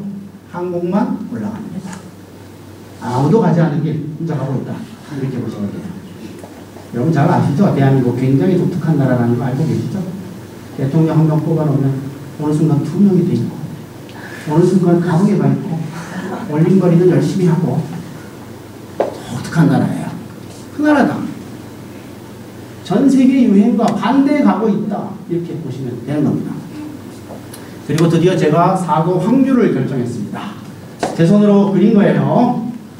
이게 굉장히 제가 바랬던 건데 1년 넘게 걸려가지고 이걸 한 건데 사실 이거 어렵지 않습니다. 원전 개수가 사고 확률을 결정한다라는 것만 제가 인정하면 계산 이렇게 할 수 있어요. 세계 원전 개수 442개입니다. 그 중에 6개 터졌어요. 쓰리마일 하나, 체르노빌 하나, 후쿠시마 4개. 그죠? 6개 아닙니까? 그러면 한 개가 사고 날 확률 얼마게? 다 아시죠? 442분의 6. 그거예요. 나눗셈입니다. 초등학교 4학년 교과서에 나오죠. 계산해보면 1.36% 나와요. 얼추 75개 중에 하나 터졌습니다. 근데 한국에 25개 있다. 한국에서 사고 날 확률 얼마냐? 계산해봤습니다. 변호사님들 되게 문과 출신이죠? 이렇게 곱하고 싶죠? 이렇게 하면 안 돼요. 이렇게 해야 됩니다. 이것 좀 제가 따로 설명 좀 드리는데 1.36%가 이겁니다. 1에서 9숫자를 빼면 하나가 안 터질 확률이 되죠. 괄호하고 25승 하면 25개가 모두 안 터질 확률이 됩니다. 1에서 9숫자를 빼면 1개 이상이 터질 확률이 됩니다. 멋있죠 이거? 수의 정석에 나오거든요. 그거 보고 제가 계산했어요. 그랬더니 얼마 나와요? 30% 나와요. 원전 하나 더 지어줄 때마다 얼추 1%씩 증가합니다. 지금 현재 30%. 이게 사고 확률이에요. 원전학교에서는요. 원전에서 사고 날 확률을 100만 분의 1로 계산합니다. PSA라고 하는 확률론적 안전성 검사 방법. 책이 이만해요. 굉장히 복잡한 방법을 써서 그 확률을 계산합니다. 그러면 10의 마이너스 6승이 나와요. 근데 그건 이론치일 뿐이죠. 실제 발생률은 이렇게 나와요. 75분의 1로 사고 났던 겁니다. 일반적으로 과학계에서 어떤 이론이 있을 때 그게 현실을 설명 못하면 바로 버립니다. 근데 원자력계가 PSA라는 방법으로 계산한 그 원전 사고 확률은 현실 반영을 전혀 못함에도 불구하고 계속 고집하고 있어요. 말이 안 됩니다. 그거. PSA 전문가하고 붙으면 제가 이길 자신 있어요. 공부 다 해버렸어요. 제가. 원한일 때. 말이 안 되는 이론입니다. 이게 현실적으로 있었던 일이에요. 이 확률 무슨 확률입니까? 대한민국에서 원전 사고 일어날 확률이에요. 어디서 터든지 간에 서울 전체가 고농도 오염지역 될 확률이에요. 전 국민이 이민을 갈 거냐 아니면 300년간 세슘을 매일 먹을 거냐 결단해야 될 확률이에요. 어떻습니까? 전기 혜택 많이 보는데 이 정도 위험 감수할 만한가요?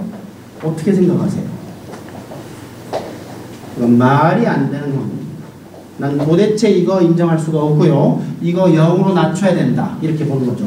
저거 0으로 낮추는 방법 딱 하나뿐입니다. 사고 나기 전에 원전 싹 닫으면 돼요. 그거 탈핵이라고 합니다. 변호사님들 해보셨는지 모르겠는데 팔꿈질 한번 합시다. 탈핵. 탈핵. 동의되십니까? 자, 여기까지가 제 이론입니다. 어떻습니까? 무리가 있었나요? 아니면 동의하실만 합니까? 간단합니다. 원전 개수 많은 나라에서 사고 난 걸로 보니 원전 개수가 사고 확률을 결정한다. 그리고 계산해보니 교과서에 나온 계산해보니 30%의 확률이다. 저거 0으로 낮추는 방법은 이론이건 실제건 하나뿐이죠. 사고 나기 전에 싹 닫는 거죠.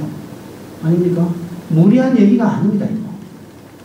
반드시 가야 된다. 그리고 이 사고 확률 이걸 0으로 낮추는 거는 국가 안보 차원에서 꼭 다져야 된다. 이렇게 보는 겁니다. 6.25 때 죽은 사람보다 훨씬 많은 사람이 죽었어요. 앞으로 더 죽을 거고. 이건 국가 안보 차원에서 0으로 낮춰야 된다. 그렇게 저는 보는 겁니다. 소리 질러서 죄송합니다. 다 알아들으실 텐데. 다른 나라들 보면요. 아까 제가 벨기에, 대만 말씀드렸지만 그뿐 아닙니다. 독일, 스위스, 이탈리아, 벨기에, 대만, 스웨덴 이런 나라들이 탈핵 결정했습니다. 이탈리아는 이미 탈핵이 돼 있었고 이거를 재가동하려고 했었어요. 탈핵했다가 정리 못하는데 좀 쓸까? 이러고 있었어요. 그러다가 후쿠시마 사고 나니까 바로 깨진 거죠. 국민투표에서 99%가 반대해버렸어요. 그런 나라입니다. 그러니까 이 나라는 지금 31개 나라에 들어가지 않습니다만 이탈리아 포럼하면 32개 나라 중에서 6개 나라가 탈핵 결정한 겁니다. 그리고 문재인 정부가 탈핵 공약했잖아요. 그거 정부 공식적으로 하면 여기 지금 7번째 국가로 사우스 코리아가 들어가는 겁니다. 이건 유행이에요. 31개 나라 중에 6개 나라, 7개 나라가 탈핵 결정한 거죠. 이건 트렌드입니다. 우연한 일이 아니에요. 그리고 중국, 영국, 러시아 이거 국민들 불안해하니까 제스처 좀 취해준 거고 이 4개 나라 보세요. 정책 변화 없다고 큰소리 친 거죠. 아까 말씀드렸지만 한국이 그 큰소리 제일 먼저 쳤어요. 일본과 다르다. 우리 완전 안전하다. 우리는 정책 그냥 간다. 그랬더니 2달 있다가 미국이 따라하더라고요. 프랑스가 따라하고 캐나다가 따라하고 이 순서 그대로 정책 변화 없다고 큰소리 친 겁니다. 이 4개 나라의 공통점 보이십니까 혹시? 원전 개수가 많습니다. 세계 원전 1등 미국, 2등 프랑스, 곧 있으면 3등 한국, 그리고 캐나다가 한국 바로 뒤에 쫓아오죠. 원전 개수 많은 나라, 즉 사고 확률 가장 높은 나라들입니다. 이게 그래서 제가 오히려 큰 소리 칩니다. 다음 사고 여기서 납니다. 그 중에 한 놈 딱 꼽아라. 어디 하시겠어요? 수학적으로 하면 미국 꼽아야죠. 이거 사고 한 번 더 놔도 됩니다. 그렇지만 저는 이놈 꼽아요. 기억하시겠지만 원전 비리 때문입니다. 수십만 개의 불량 부품들이 원전에 박혀 있었어요. 대부분 다 꺼냈습니다만 아직도 3만 몇 개가 남아 있습니다. 기억나세요? 훔친 부품 납품, 불량 부품 납품에, 중고 부품 납품에, 시험 성적서 조작해서 납품해, 돈 받고 납품해. 그 돈이 어디까지 올라갔어요? 아시죠? 산업부 장차관까지 먹었어요. 그 돈. 유죄 판결 받았습니다. 액수는 얼마 안 되긴 하지만. 안 들킨 거죠. 이놈이에요. 다음 사고. 한국. 마지막으로 한 번만 더 여쭤봅니다. 만일 한국에 핵사고 나면 변호사님들은 어떻게 해야 됩니까? 이민 가셔야죠. 다 까먹으셨어요 벌써? 이민 가셔야 돼요. 저는 그래서 핵사고 위험 요인을 이렇게 정리합니다. 원전의 개수, 이게 사고 확률 결정합니다. 두 번째는 원전의 나이, 후쿠시마에서 나이 많은 것들이 사고 났다. 그래서 이 두 가지가 핵사고 위험 요인이고, 그러니 그 핵사고 안 나게 하려면 개수를 줄이면 됩니다. 노후 되기 전에 미리미리 닫으면 됩니다. 그리고 궁극적으로는 탈핵하면 됩니다. 수명 연장 안 하고 신규 원전 안 지으면 원전 개수가 살살살 줄지 않겠습니까? 결국 빵개까지 되겠죠. 전기 모자라면 전력하고 재생에너지로 전기 만들고 이러면 되는 거죠.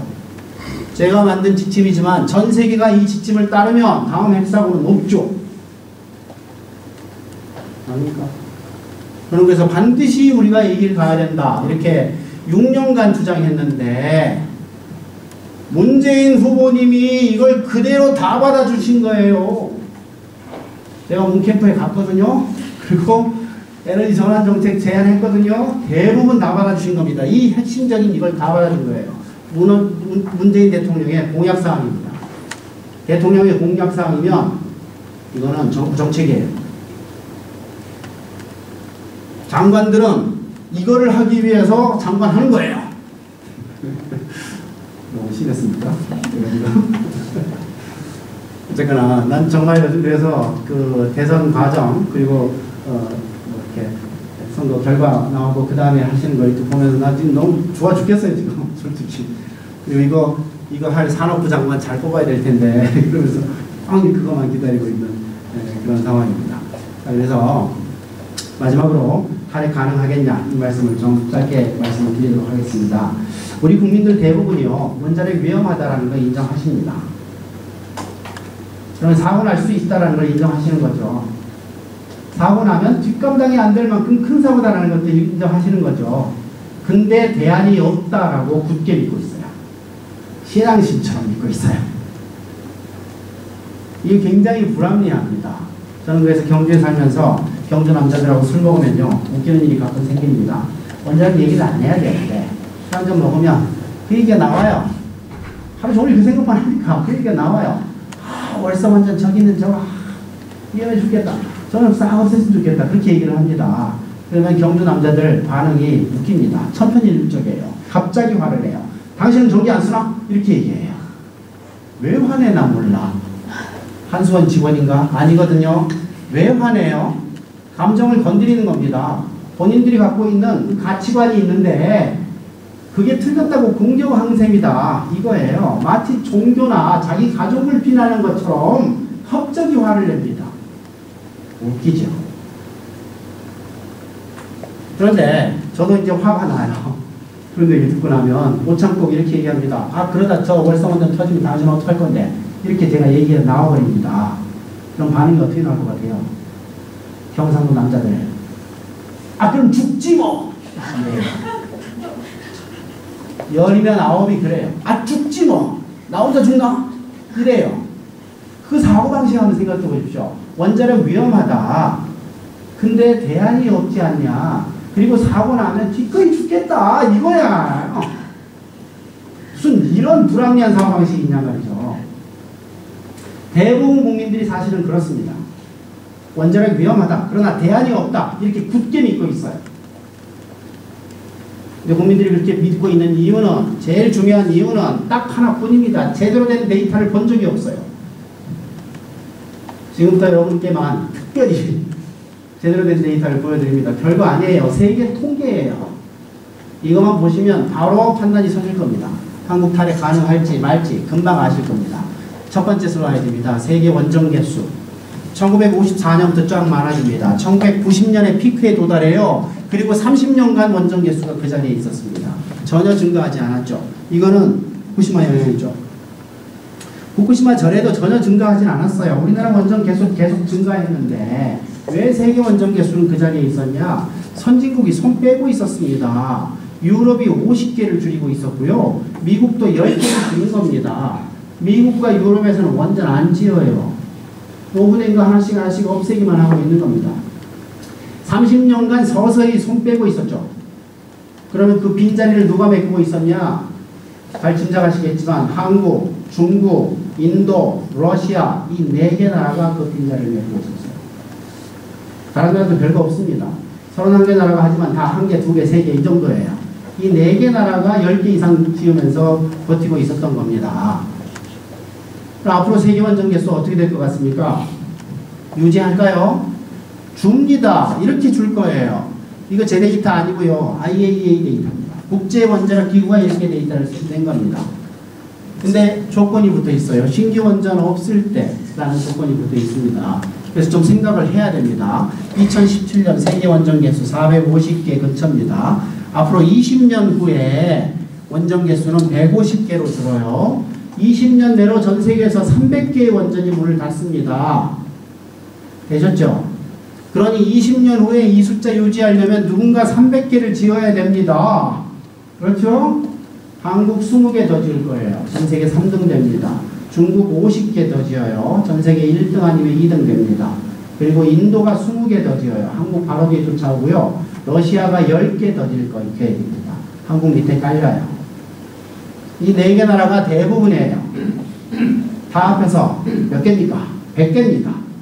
50 더하기 20 더하기 20 더하기 10이에요. 100이에요. 이게 전 세계 대부분입니다. 우리가 원전 수출하죠? 중동에 4개. 이게 중동지방 전체입니다. 이제 선진국 빼면 어디 남았습니까? 전 세계에서. 2개 대륙 남죠? 남미하고 아프리카. 그 2개 대륙 다 합해서 10개가 안 됩니다. 계획된 대로 다 지어진다 한들 110개, 120개예요. 닿는 건 300개입니다. 20년 내로 네트로 180개 이상 원전이 줄어요. 원자력은 사양산업이에요. 30년간 성장 안 했습니다. 사양산업이었죠. 우리만 몰랐던 겁니다. 전 세계가 다 하는데 우리만 몰랐던 거예요. 이쯤 되면 그런 생각 드실 겁니다. 선진국들은 30년 동안 원전을 줄여왔다. 그럼 도대체 이 나라들 그 사이에 전기 어디서 만들었을까? 이런 생각 드실 겁니다. 여기서 만들었답니다. 이거 세계 통계인데요. 누계가 아니고 신규예요. 신규. 2014년 1년 만에 전 세계에서 파란 거 이만큼 만들었습니다. 노란 거 이만큼, 빨간 거 이만큼 만든 겁니다.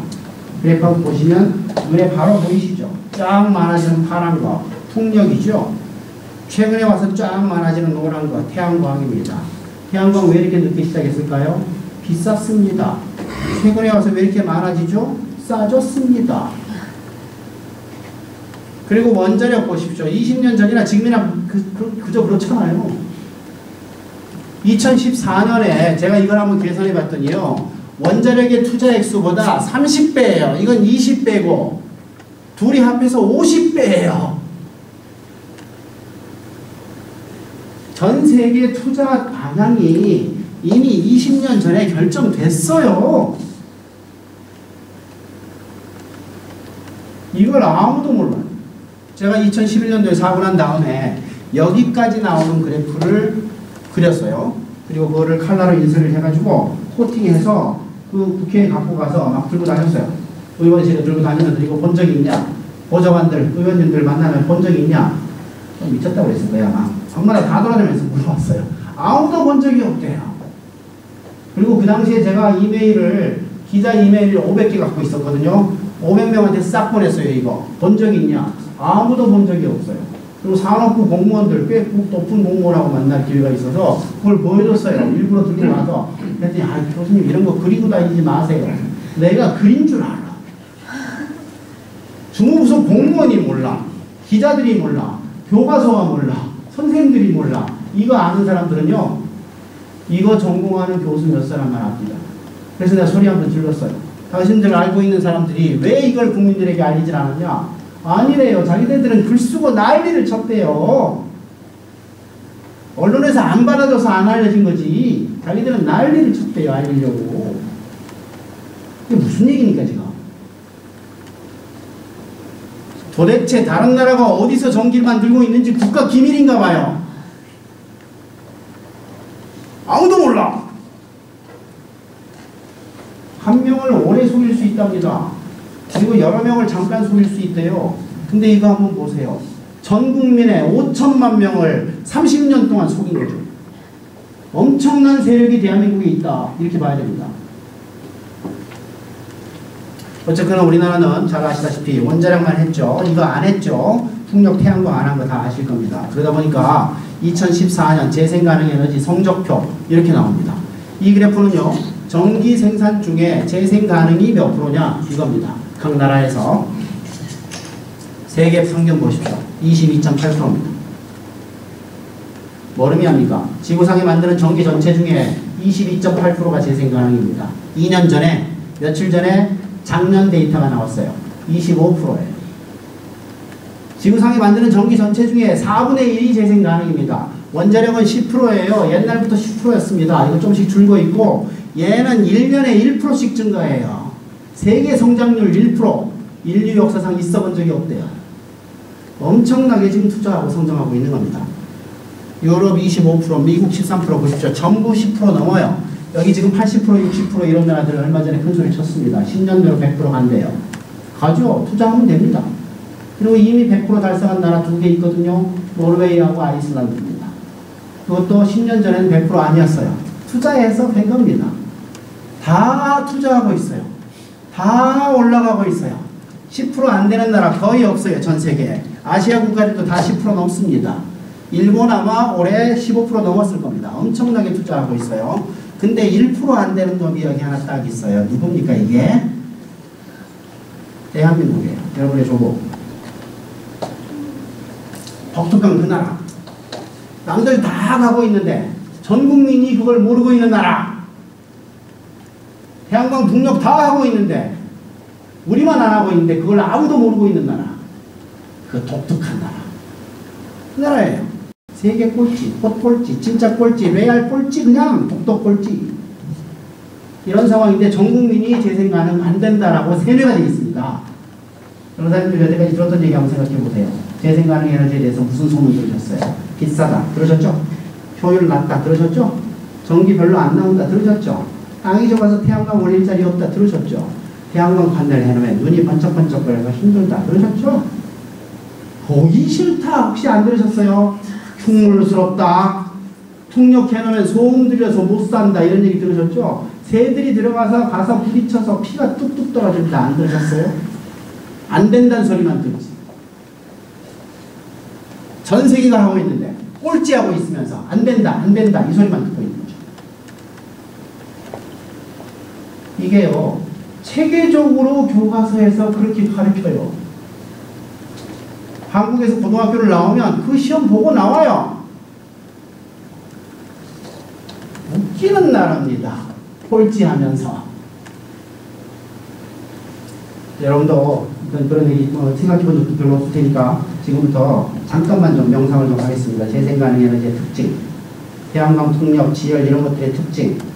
무슨 특징이 있습니까? 첫 번째, 안전합니다. 사고 안 나요. 위험하지 않아요. 안 터집니다. 두 번째, 오염물질이 아예 안 나옵니다. CO2, 미세먼지, 방사능 아예 안 나와요. 제로. 세 번째, 무한대 에너지입니다. 고갈되지 않아요. 아무리 많이 갖다 써도 됩니다. 네 번째, 공짜입니다. 세금도 안 붙어요. 햇빛, 바람 공짜예요. 다른 거는 뭐예요? 석탄, 석유, 가스, 우라늄 전부 돈 주고 사야 되죠. 그러나 공짜예요. 그걸 안 쓰는 거예요. 마지막으로 다섯 번째 특징이 뭡니까? 이거 국산입니다. 국산 에너지.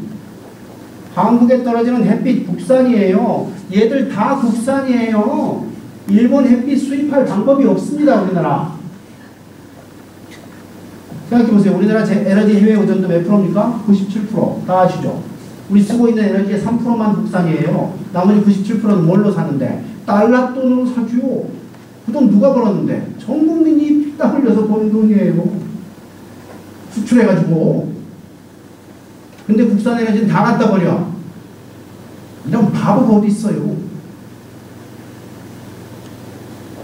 반드시 넘어가야 되고 유행 따라서 묻어가야 됩니다.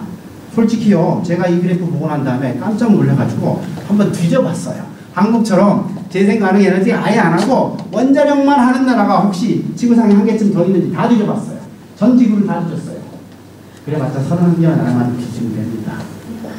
그랬더니 없어요. 한국뿐이에요. 중국이 원전 많이 짓는 걸로 돼 있잖아요. 우리랑 다릅니다. 중국. 우리는 원자력이 30%입니다. 중국은 3%예요. 그리고 재생가능이 거기는 30%예요. 우리는 0.7%고 비교가 안 돼요. 재생가능 에너지 전 세계 1등 중국입니다. 태양광도 1등, 풍력도 1등, 수력도 1등, 다 1등이야. 전과목 1등, 총점도 1등. 그리고 엄청나게 투자해요. 성장 속도 굉장히 빠릅니다. 우리랑 완전히 다른 나라예요. 어쨌거나 그런 사실까지 좀 말씀을 드리고 한번 여쭤봅니다. 한국 팔에 가능할까요? 원전 좀씩 줄이는 거 가능해요? 가능해요. 어떻게 하면 돼요? 유행 따라 묻어가면 돼요. 꼴찌하지 말고 평균만 따라가면 돼요. 지금 현재 우리나라 원자력이 30%잖아요. 지금 재생가능이 25%거든요. 우리나라 원전 설비 비중이 25%거든요. 가동률이 높아서 전기 생산이 30%지. 용량은 25%입니다. 그래서 지금 세계 평균까지만 재생가능을 지금 만들면 원전 지금 전기 다 꺼도 된단 말이죠. 그 상황이에요. 30% 하지 말고 세계 평균 따라 10%로 낮추면 돼요. 원자력은. 꼴찌 하지 말고 묻어서 가면 된다. 남들 다 가는 길 묻어 가면 된다. 혼자 거꾸로 가면 안 된다. 이 얘기죠. 평균이 그렇게 어렵니까? 쉬워요. 이거. 마마마. 여기까지만 말씀드리고요. 1인당 전력 소비랑 이거 수요 관리를 해야 이게 탈핵이 가능하다. 이 말씀을 드립니다. 여기 지금 선진국들 보시면 수십 년 동안 전력 수요량이 늘질 않았죠.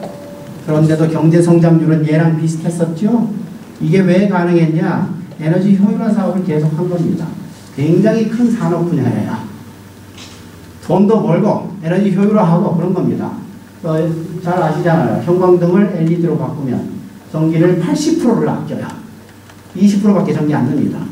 뭐 그런 거죠. 그리고 우리나라 보면 블라인드들이 다 실내에 있잖아요. 얘들은 블라인드가 창문 밖에 있잖아요. 보셨잖아요. 그게 왜 필요한데? 비대너지가 유리창 통과하면서 열로 바뀝니다. 바뀐 다음에 에어컨으로 식히잖아요. 우리는 거기는 비대너지가 열로 바뀌기 전에 차단하는 거죠. 그게 실외 블라인드입니다. 그런 거 한 거예요. 그 시식한 거 그런 거.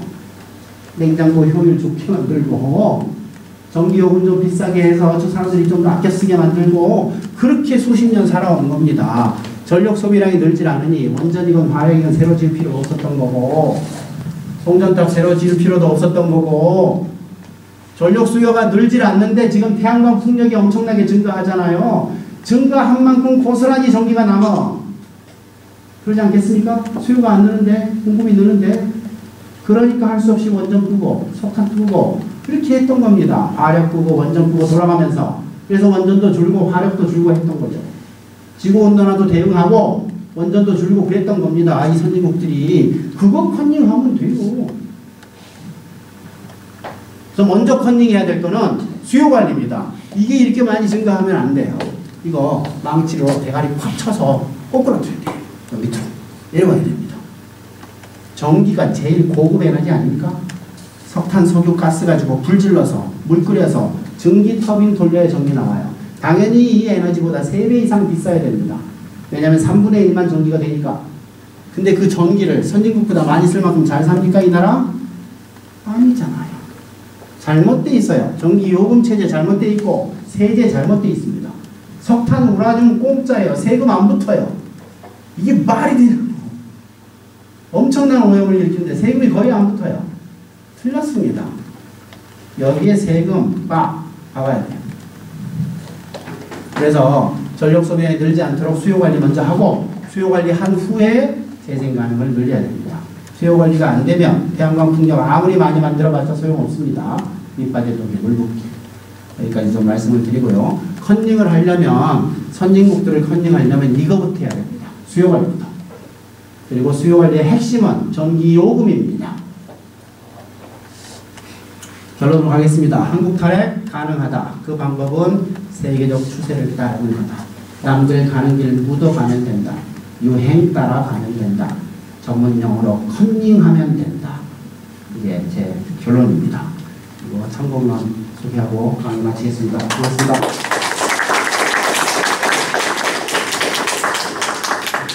격식이 없어서 질문 받을 시간이 될지 모르겠지만 이렇게만 좀 하도록 하겠습니다. 이 PPT 파일은 무한 공유입니다. 제가 이 바탕화면에 놨거든요. 혹시 필요하신 분은 가져가시고 내용은 제가 보증합니다.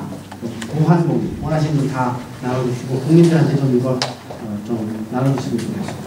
이 5년 사이에 국민들이 이걸 알아야 돼요. 탈핵해야 된다는 거하고 가능하다는 거하고 이 두 가지를 5천만 명이 알아내야 돼요. 그래야 정권 바뀌어서 안 뒤집힙니다. 5년 사이에 반드시 해야 될 일이다. 그래서 무한 공유하고 있습니다.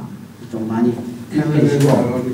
예? 인터넷에서 다운로드 여기 있고요. 그리고 제가 명함 드리겠습니다. 이메일로 제가 보내드릴게요. 예, 저희가 홈페이지 나중에 검색하는 방법 알려드릴 테니까 홈페이지에 게재하면 거기서 다운받으실 수 있게 해놓겠습니다. 서울지방 변호사에? 아니요. 서울지방 변호사에는 아니고 저희가 주최하는 지구와 사람이라는 포럼 지구와 사람이라고 구글에서 검색하시면 나오는 홈페이지를 통해서 다운받으실 수 있습니다. 오신 분들한테 알려주면 예. 빨리 하시고 오늘 오신 분들 인터넷에서 받아가지고 보내드리면 오늘 이메일에다 적어주고 가시면요 파워포인트에다 보내드리고 홈페이지 기술도 알려드리고 이렇게 하겠습니다. 예. 만약에 지금 현재 한국에 있는 것을 다 중단을 시킨다고 하더라도 그 말씀하신 것 사용 폐기물 처리 문제가 있기 때문에 문제가 사고 이런 그렇죠. 그래서 저는 이제 농담삼아 그분들 만나는 얘기합니다. 아, 이거 원전 줄이고 하니까 굉장히 그냥 디프레션 돼 있고 막 그러거든요. 그럴 필요 없다. 당신들 직업은 10만 년간 보장 아니냐. 의사는 1000년 내로 없어질 거다. 그렇게 얘기합니다. 사용료, 해결료, 재처리, 처리 기술 연구하고 있지 않습니까? 핵 재처리 문제는 좀 얘기가 깁니다. 긴데 일단 그 NPT에 들어있기 때문에 재처리가 안 되도록 되어 있고요. 이번에 한미 원자력 협정을 맺어가지고 고쳐가지고 재처리 방식 중에서 비효율적인 재처리 방식이 있습니다. 건식 처리라고. 그 건식 처리에 아주 초기 반응을 할 수 있도록 미국이 허락을 해준 겁니다. 근데 이게 아무 의미 없는 짓이에요. 얘기하면 좀 너무 길어서 책으로 좀 아니면 뭐 제 강의나 이런 걸로 좀 발음했으면 좋겠는데, 핵 재처리는요 정말 백해무익입니다. 그러니까 핵무기를 만들 목적이 아니면 하면 안 돼요. 돈 먹는 함합니다. 일본이 수백조 원이 들어갔어요. 재처리를 했습니다. 플루토늄을 산더미처럼 쌓아놨어요. 내가 한번 계산해 본 적이 있는데 핵무기를 한 2만 발 정도 만들 수 있는 정도로 많이 만들어 놨습니다. 700조인가 800조인가 들어갔더라고요. 근데 그게 어디다 써요? 핵무기 뭐 만들거든요? 세금 낭비, 돈 먹는 함합니다. 위험하기도 하고. 절대 그거는 허용해서는 안 된다. 이렇게 보셔야 되고요. 그 핵 재처리하는 제대로 된 방식은 습식 방식인데, 그거는 핵 확산 우려가 있으니까 금지되고 있고, 그 핵 재처리 방식 중에 건식 처리라는 방식을 지금 그 중에서도 초기 반응만 지금 해놨는데, 거기에 정부 예산이 올해부터 1,000억씩 들어갑니다. 1년에. 근데 그 1,000억 중에 모르긴 몰라도 이게 대부분 미국으로 갈 거예요. 미국 놈들이 뭐라고 해놨냐면, 한국 단독으로 해서는 안 된다. 미국하고 같이 해야 된다. 이래 놓은 거예요. 한국 연구자들이 1,000억을 들고 미국에 가서 거기서 연구하는 겁니다. 전 세계적으로 이 건식 처리는 없어졌어요. 실패하고 위험하고 해서 안 하는 겁니다. 그래서 미국의 건식 재처리 연구하는 사람들이 손가락 빨고 한 20년 지났는데 최근에 와서 살판 난 거죠. 구세주를 만난 겁니다. 대한민국. 1,000억씩 막 떨어져. 있을 때 없네요. 네.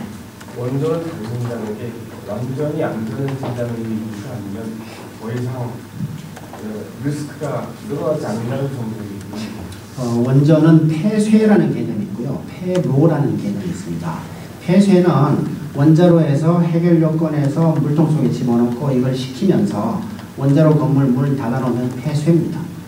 그래서 5년 내지 10년 정도 해결료를 다 식힌 다음에 이 해결료를 어딘가에 꺼내면 거기까지가 폐쇄가 끝나는 거죠. 근데 폐로는 그 후에 유럽 같은 경우에 한 10년, 20년 두면 이 안에 들어있는 방사능이 조금씩 줄거든요. 그 후에 이 건물을 짓기 전 상태로 싹 없애는 거죠. 그거를 폐로라고 합니다. 폐로 하는데 그래서 30년 이상 시간이 필요합니다. 폐쇄는 한 10분이면 되죠. 잠깐만 되니까. 그래서 폐쇄하고 폐로는 그런 개념입니다. 폐로 하는데 돈이 들죠. 시간도 많이 들고. 근데 예를 들어서 지금 미국이 최근에 2개의 원자로를 폐로를 했습니다. 그리고 폐로 회사하고 계약을 했어요. 우리나라 신문에도 5조 원의 계약이 됐다. 이렇게 신문에 났습니다. 그러면 한 개 폐로 하는데 2조 5천억으로 계산이 된 거죠. 시장 가격인 거죠. 근데 우리나라는 폐로 해본 적도 없고 기술도 없는데 하나 폐로 하는데 6천억이라고 계산합니다. 정부 공식 계산가가 그래요. 그러니까 실제로 나중에 들 돈들은 계산 안 해요. 제대로 안 합니다. 그냥 싸다라는 말을 하기 위해서 전부 잘못된 가격들을 붙여놓은 겁니다. 폐로 가격도 그렇지만 핵폐기물 10만 년간 보관하는 비용 그 계산해본 적도 없을걸요. 나중에 후손들이 낼 돈들은 전부 계산 안 하는 겁니다. 그래서 원자력의 경제성 분석할 때 보면 건설 비용, 우라늄 수입 비용, 그 다음에 인건비, 운영비, 이게 대부분이에요. 말이 됩니까?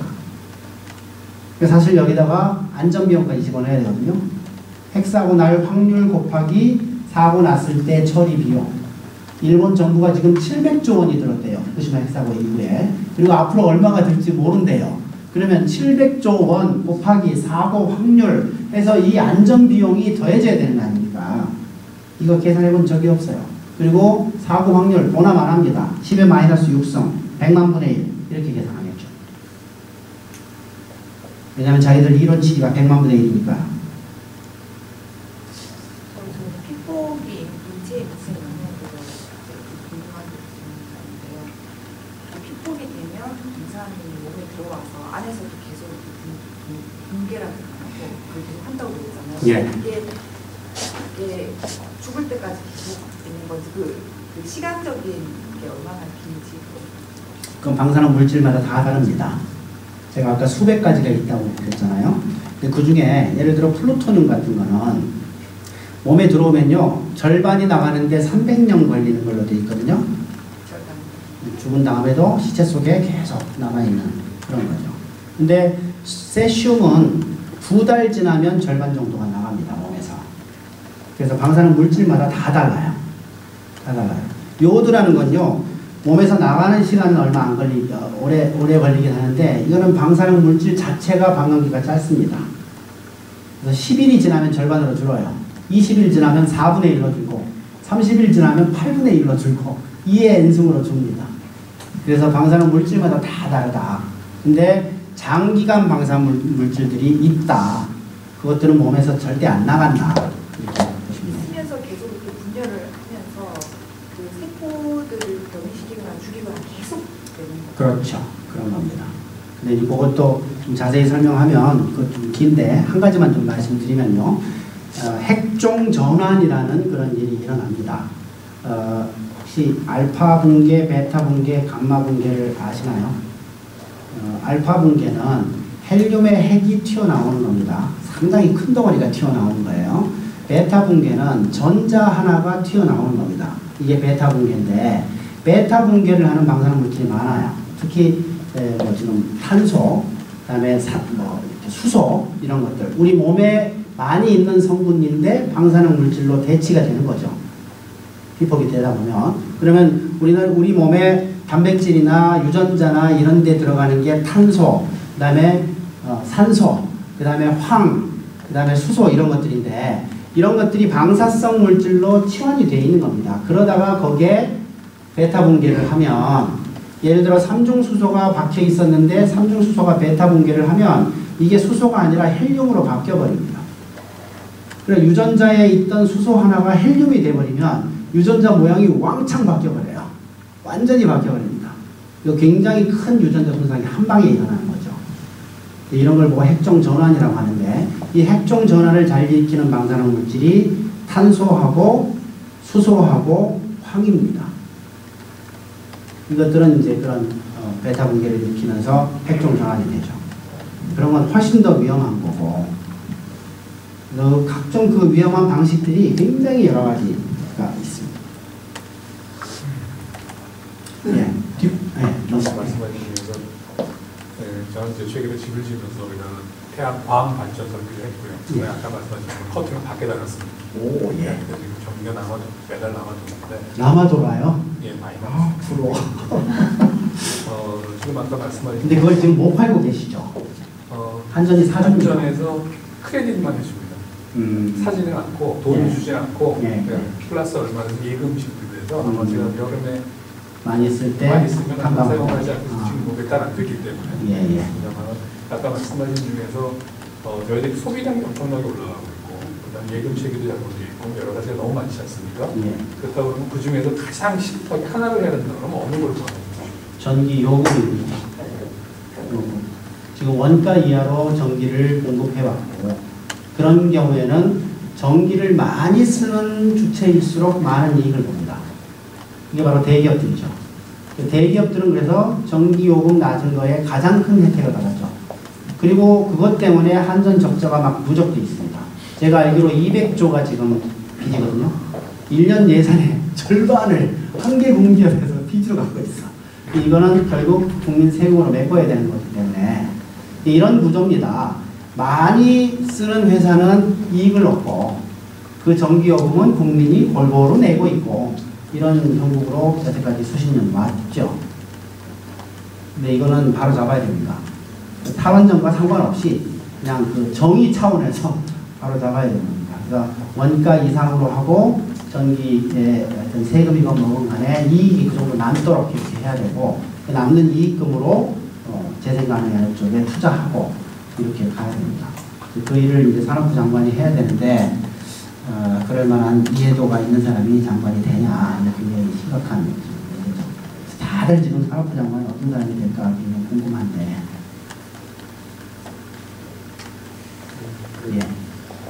행정 과정이나 주로 어떤 이해관계자들이 적극적으로 그런 부분을 옹호하고 있습니다. 원자력 하면서 돈 벌던 자들이죠. 그러면 이제 원자력 산업계를 얘기하는데 우리가 보통 핵마피아라는 말도 하고 원전 마피아라는 말도 하고 좀 점잖게 얘기하면은 핵산업계 이렇게 얘기하는데요. 그 구조가 어떻게 되어 있냐면 제일 핵심적으로 한수원이 있습니다. 한국수력원자력 원전을 운영하는 회사.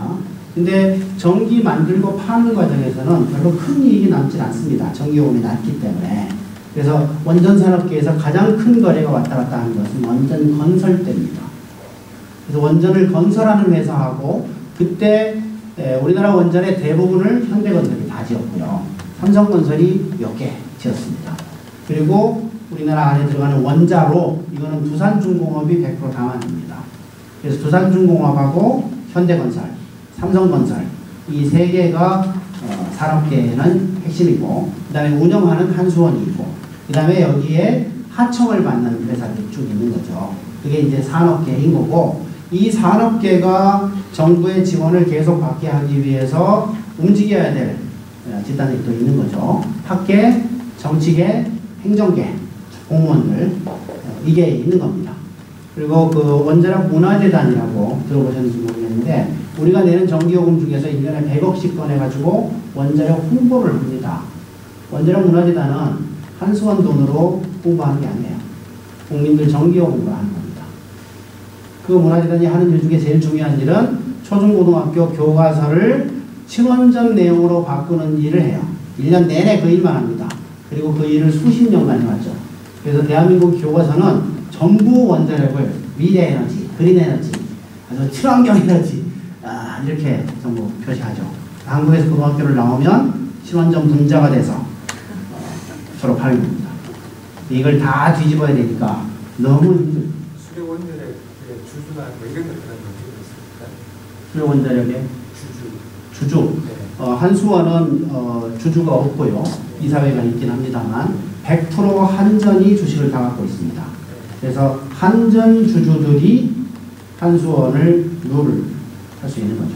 지금 한전은 지금 주주가 한전 주주는 제가 정확히 모르는데 정부가 51%, 그 다음에 외국인들 뭐 이렇게 다 합해서 49%, 48%이 정도로 제가 들었습니다. 그래서 정부가 의사결정권을 다 갖고 있는 거죠. 한전 입장에서도 뭐 자기들이 가격이 싸다고 생각하기 때문에 원자력을 많이 발전해야 되는 그런 입장입니까? 한전 내부에 의사결정할 하는 사람들 중에서 원자력이 시장이 커졌을 때 이익을 보는 사람들이 있겠죠. 재생 가능이 커졌을 때 이익 보는 사람은 없고 원자력이 커졌을 때 이익을 보는 구조는 그러면 어떻게 되겠습니까? 원자력 산업계에서 경제적인 이익이 이쪽으로 넘어오는 거죠. 이 회사를 통해서 공식적으로 넘어올 수는 없는 거니까. 그래서 이건 좀 그냥 상상입니다. 이거 막 이렇게 찍고 하는데. 무엇 때문에 한전은 석탄도 있고 뭐 다 있잖아요. 근데 여태까지 굉장히 원자력에 페이버를 줬단 말이에요. 그 이유가 뭐겠냐 이 생각을 해보면 그게 어떤 이유로 이렇게 끈이 만들어졌겠냐 생각해보면 생각할 수 있죠. 한국이 아주 일반적인 그런 룰 아닐까. 네. 원자력 발전소가 가동 중일 때 사고가 났을 때 그 사고의 정보하고 가동이 중단됐을 때 사고가 났을 때 사고의 정보를 비교하면 당연히 후자가 좀 그거는 별로 큰 의미는 없습니다. 예를 들어서 원자로 내부에 해결료가 있는 상태였다. 근데 가동 중에 사고가 나서 노심용lum이 일어나나 쉬고 있을 때 잔열을 뽑아내질 못해서 노심용lum이 일어나나 비슷하죠. 결과는 노심용lum 되면 원자로가 뚫리는 거고 방사능 물질이 나오는 거고 주변 오염이 되는 거거든요. 그래서 사실 후쿠시마도 일본 정부 말을 믿는다면 사고가 그 지진이 나고 난 다음에 정지가 됐다거든요. 정지가 됐는데도 여기서 물순환이 돼야 계속해서 잔열을 뽑아낼 수가 있는데 잔열 뽑아내는 게 안 돼서 노심용lum을 갔다라는 거거든요. 그래서 그 둘을 엄밀하게 구분한다는 게 큰 의미 있는 건 아니고 결국 노심용lum이 됐냐 안 됐냐 해결료가 손상됐냐 안 됐냐가 중요한 냉각이 안 되면 폭발을 거든요. 그렇죠.